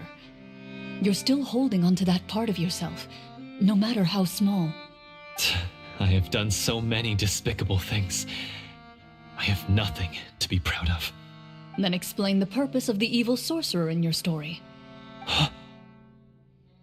Isn't he the true antagonist? The one who sought nothing but his own gain, and used the people as pawns to attain it?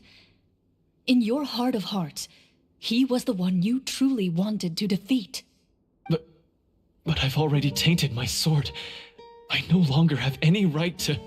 Wake up, Florian. Remember how you introduced yourself earlier. Do you really think the Hunters acted out of a desire for honor and glory? Or to be loved and acknowledged by the people? What did your father teach you about our order? You do not wield your sword for yourself, but to protect those you serve. There's nothing special about a blade. It's the intentions of the wielder that matter above all else. Do you still not understand? Even after seeing the treasure for yourself? The contents of that room, they represent the true legacy the Hunters left behind. You're right. I am a Marechaussee Hunter. It's time for me to redeem, no, to finally serve the people I vowed to protect all along. I wouldn't be so quick to push aside the need for redemption. I know. That's a charge I won't bother to defend myself against. Good. Then, come with me, and help me see the script through to the end. Huh? See the script through to the end? But there's no more script left.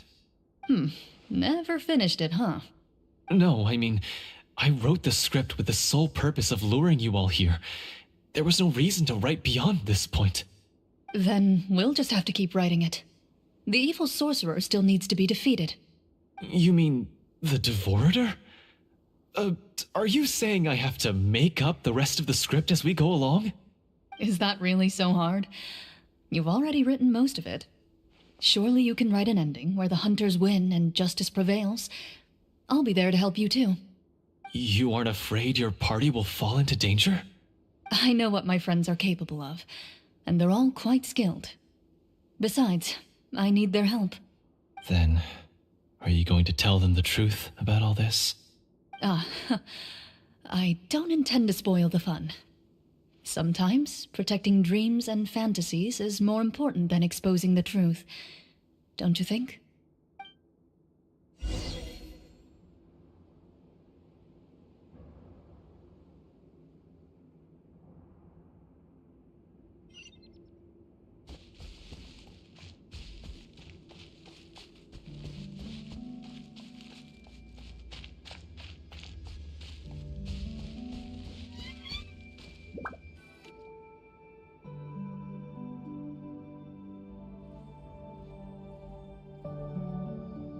they're back! That took a while.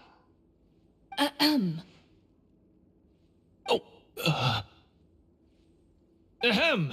My fellow Marashose hunters, please forgive me, for I have sinned. Tone it down. Sorry. After crossing swords with you and witnessing your courage in battle, I've rediscovered my true self and regained my pride as a Marashose hunter. Oh, do I smell a redemption arc? I confess, I was brainwashed by the evil sorcerer. He asked me to lure you here so he could bury you in this cave. That little...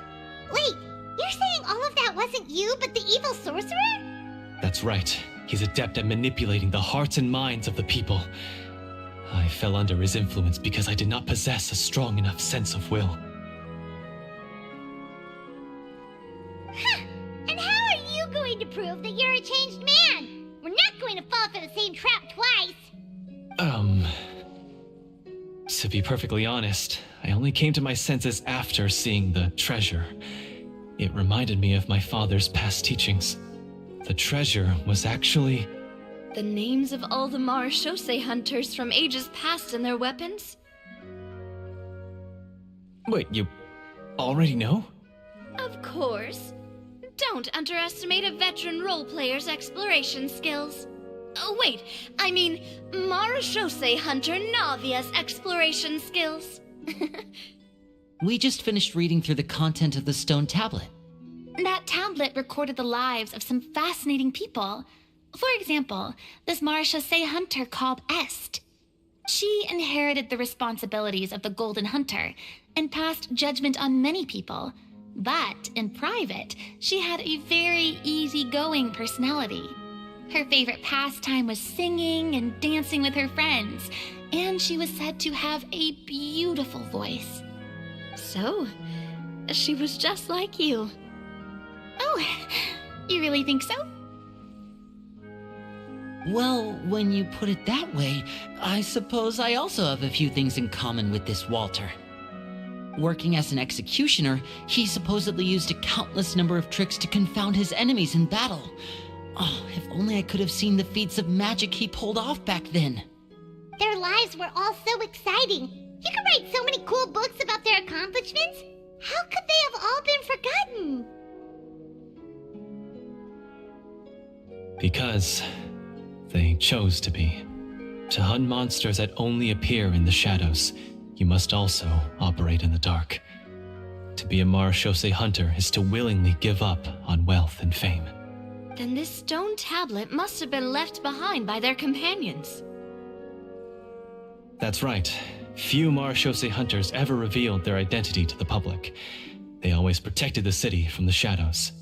The only time they spoke of their accomplishments would be at night, when they gathered with their fellow hunters in front of the bonfire to share stories of the monsters slain by their hand. So, this tablet was created not so that the hunters would be remembered by the people, but so that they would be remembered by each other. No wonder this place was so well hidden. You regard the stone tablet in solemn silence. The names of your comrades etched onto its surface serve as a reminder that you are never truly alone. The tablet proves that, although a hunter walks a shrouded path, it is not a solitary one. There will always be those who walk beside you, a fact that remains as true today as in ages long past.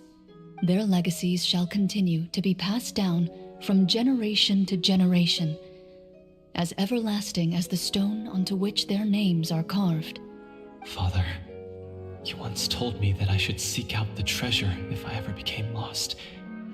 So this is what you wanted me to find.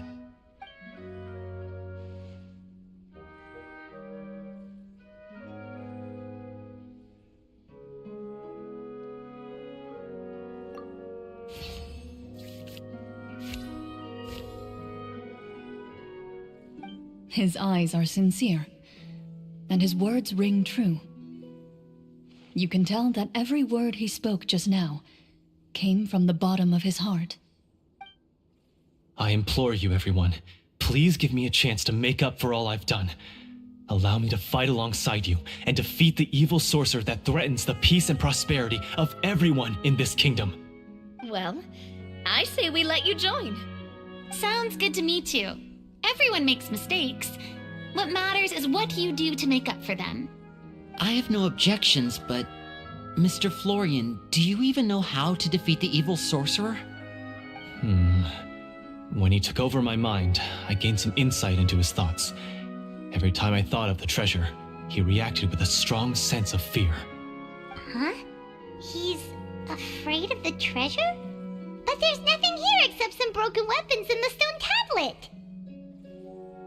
What if the secret's hidden inside these weapons? GM, permission to investigate.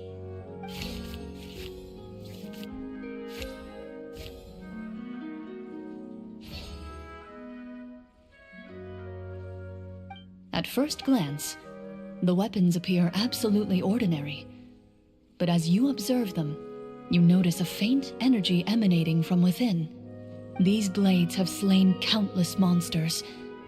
Though it's been a long time since they were used in battle, their edges remain sharp, as if they're simply waiting for the next worthy hunter to carry on their legacy. So basically, take these with us, right? I'll take this weapon, since it used to belong to Est. Maybe it'll find comfort in being held by someone who appreciates the arts. Ah, good idea. I'll take Mr. Walter's bow then, from one archer magician to another.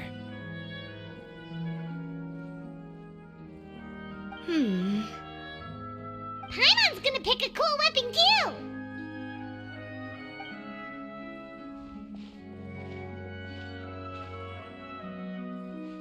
As you grip your weapons, you can almost feel the will of past hunters coursing through your being.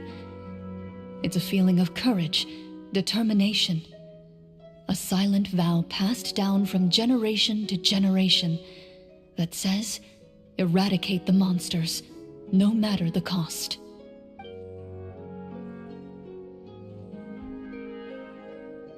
Mr. Florian, do you know where to find the evil sorcerer? I was able to see his surroundings when our minds were connected. I believe he's currently hiding out at the church in the kingdom.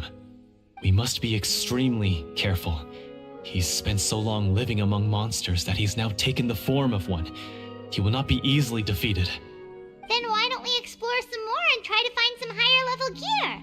We don't want to just fight him and lose, right?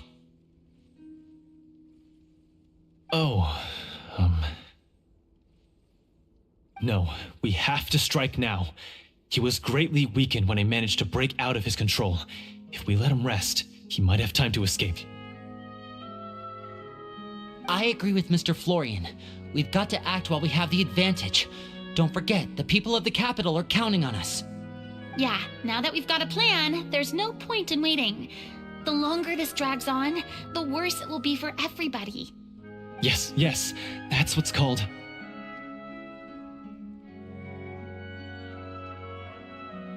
Yes, that's exactly right.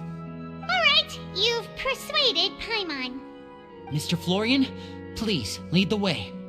Of course. Follow me. He had to set up so many scenes today, and now he has to join in for this last part. I really don't envy his job. Finally, you decide to slay the evil sorcerer and bring peace back to the kingdom once and for all. As you walk away, you feel the gaze of the stone tablet at your back, as if all the hunters of the past are wishing you success in the battle ahead and awaiting your triumphant return.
Finally, you arrive at the church Florian described.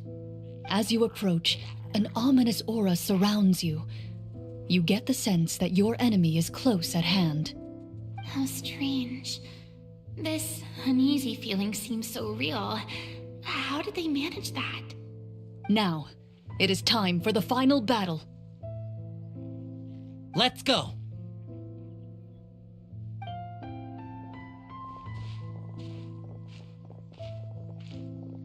Florian, wait. What's wrong? I think you should wait outside. You've already been corrupted by the Devorator once. It could easily re-enter your mind and take control of your body. I don't think it's a good idea for you to be this close.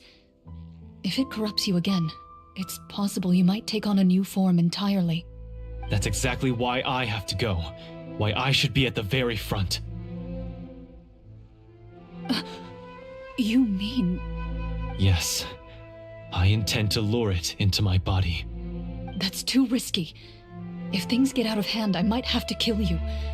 Do you understand how dangerous this is? I understand, but if I do this, you'll have a clear and visible target.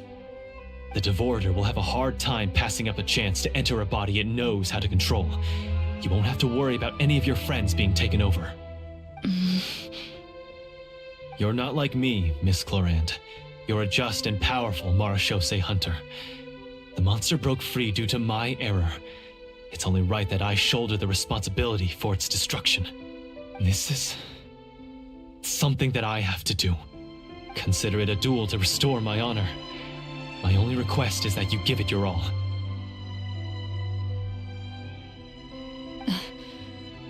I understand.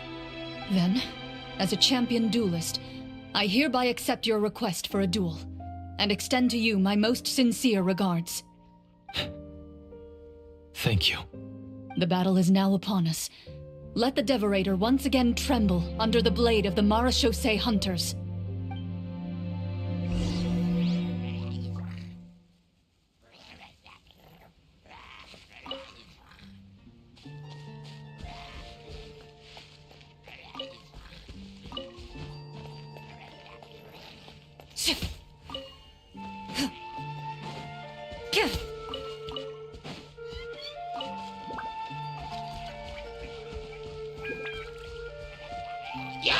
Ready.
Let's go. Time it. Speed of light. Hey! Yeah.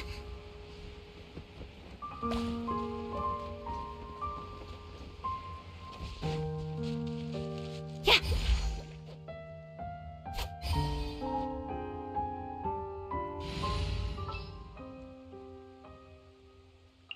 Are you going to hold a festival?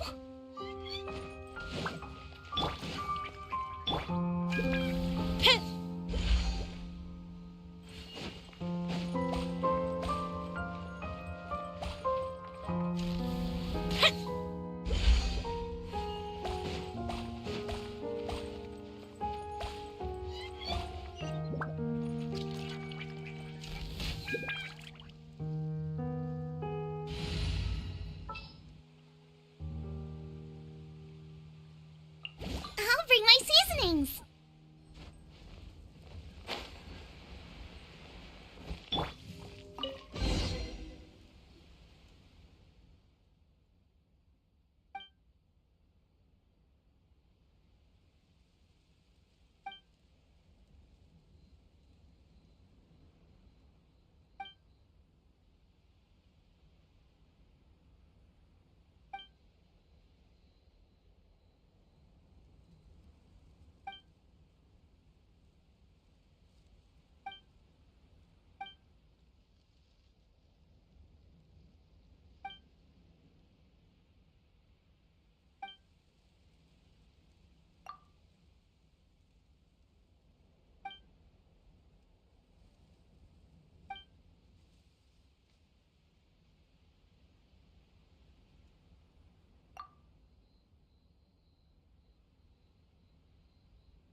This foe is not invincible.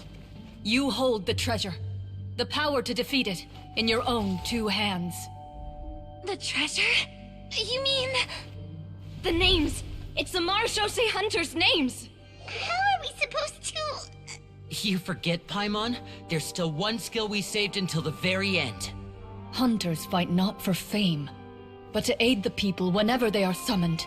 Walter the Marechaussee Hunter, master of 1,000 tricks, executioner of the Phantom Hunters, I call for aid!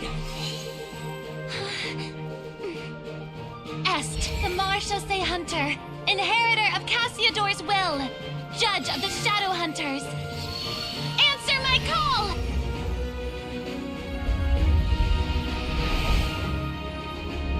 Petronia, protector of justice and order. The hunter I respect the most. Thank you for saving my friend, the best one I'll ever know. Please, lend us your strength.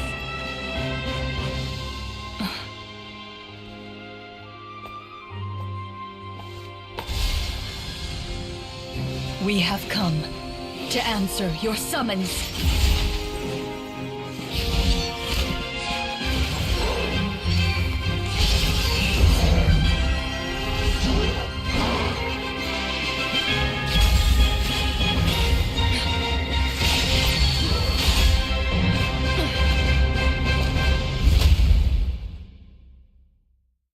And so, the monsters were eradicated, and the sorcerer was defeated.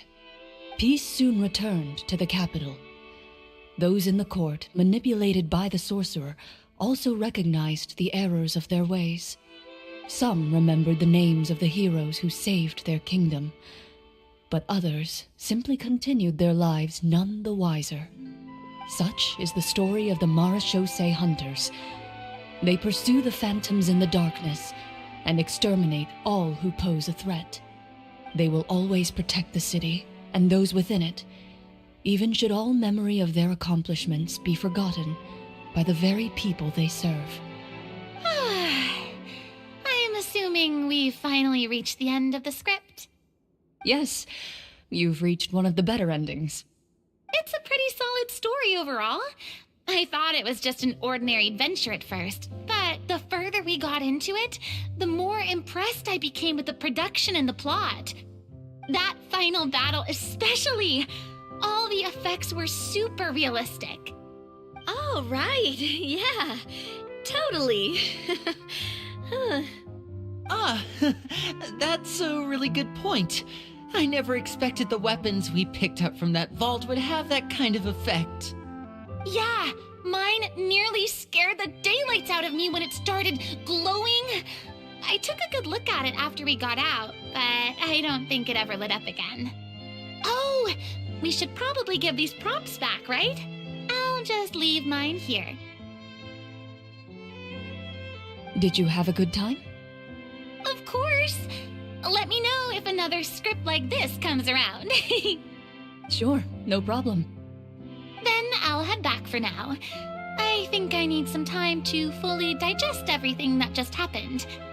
Once Mr. Florian is awake, please pass on my regards to him. He must be extremely exhausted to have passed out cold like that. You're right.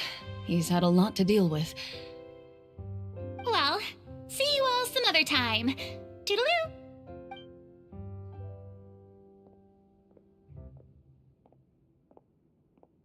Okay, so, can I ask now? I think it should be fine, yeah. What in the world was going on back there? So you saw through all of that? That time in the cave when you told us to close our eyes, it'd be weirder if we didn't notice anything. I was dying of curiosity the entire time. I mean, you did a pretty bang-up job of pretending nothing had gone wrong. Farina actually looked like she thought all of it was planned. Guess none of us wanted to be the one to break the illusion.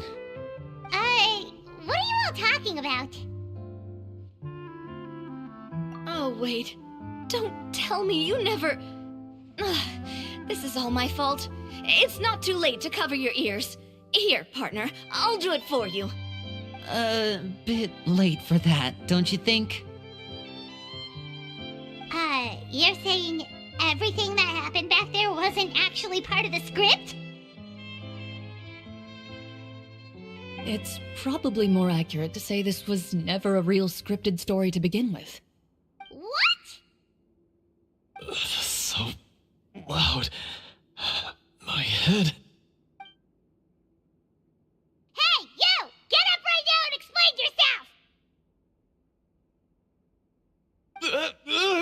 No shaking, please! Oh, my head.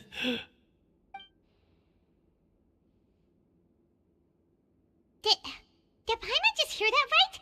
You guys made up that whole last part on the spot? It's not nice to lie to people, but Paimon's gotta admit, that was a really good story, Florian. Oh, and nice improvisation, Clorinde! Yeah, it was like watching a magician improvise a spectacular magic trick after forgetting an important prop. If Paimon knew something was wrong with that vault, she would have floated straight in the opposite direction!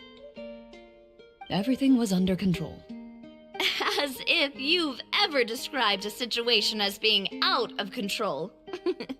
I'm pretty sure any situation you consider to be easy to handle would scare a reasonable person half to death. Guess I'm just used to it. You must run into a lot of unexpected situations then. That explains why you're so good at coming up with things on the spot. As for you, Florian... I know there's no excuse for what I did. I'll turn myself into the guards at once, confess my crimes, and accept any punishment that comes my way. I would say you've already suffered more than enough. What? You may have been blinded by fame and fortune in the beginning, but your actions during the final battle had proven you to be a true marechaussee hunter. You'll be far more used to the city above ground than below. Your job as a hunter is more important. But... Of course, you'll still need to take the keys and pay a personal visit to the 2 hunters you wronged. Prepare to accept any terms they give you as well. Yes, of course. As far as I'm concerned, though, your showing in the duel was enough to prove your honor. Then I'll do exactly as you said. I'll go return those 2 keys right now. Thank you so much, everyone. I'll do my best to prove myself worthy of the second chance you've given me. I swear this on my name and honor as a marechaussee hunter. Until we meet again, everyone.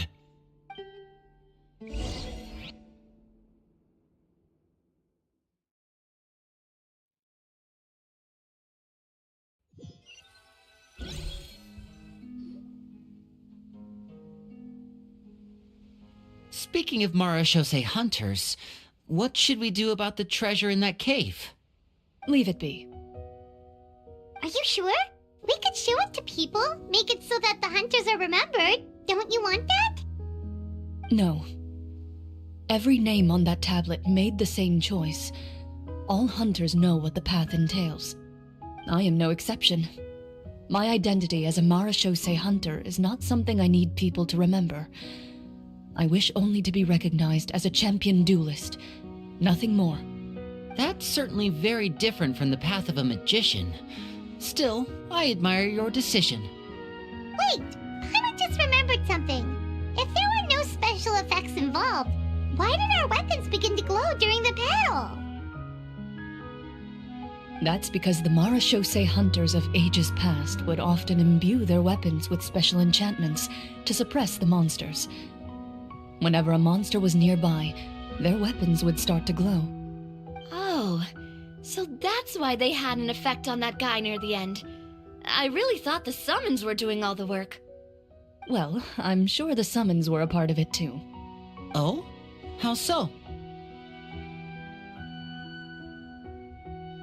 This particular devorator probably hailed from the same era as the hunters we saw in the room. The names you recited all belonged to the bravest hunters. Countless monsters fell to their blades. That's likely why the devorator visibly reacted when you said them out loud. So the names held the power all along! Navia, everything you said during your summon. Huh? Oh, I meant what I said. I mean, it was true to my character, so yeah, I'm glad you heard it. Just don't make me repeat myself. It's embarrassing. I really appreciated those words. All right. Don't get all sentimental on me. Anyway, let's not talk about that anymore. I'm going to go on ahead. Don't fall too far behind now. She ran off! I should probably head back as well. This story was truly incredible. I might have to spend the whole night telling my siblings all about it. Goodbye.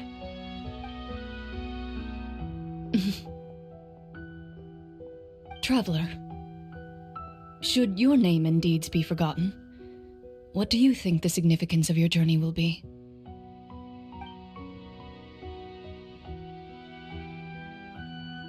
I suppose the significance would be the journey itself and the world we helped create. There's still value in the time I shared with everyone here, in the things we were able to accomplish, even if no one remembers them. A great answer. I'll remember it.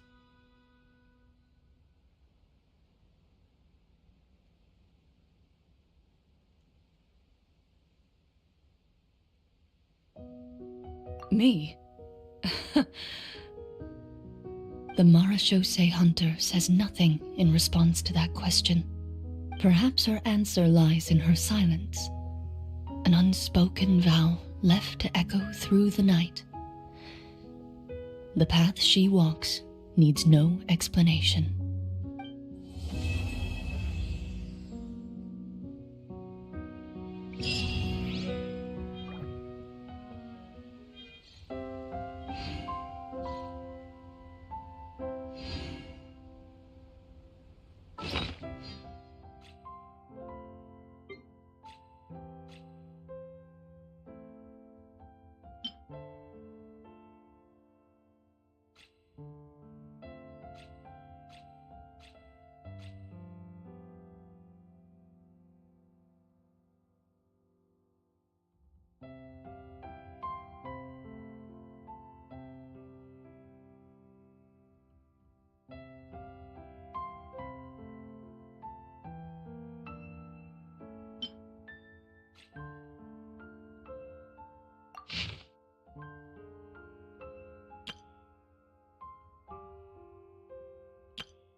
Shoo.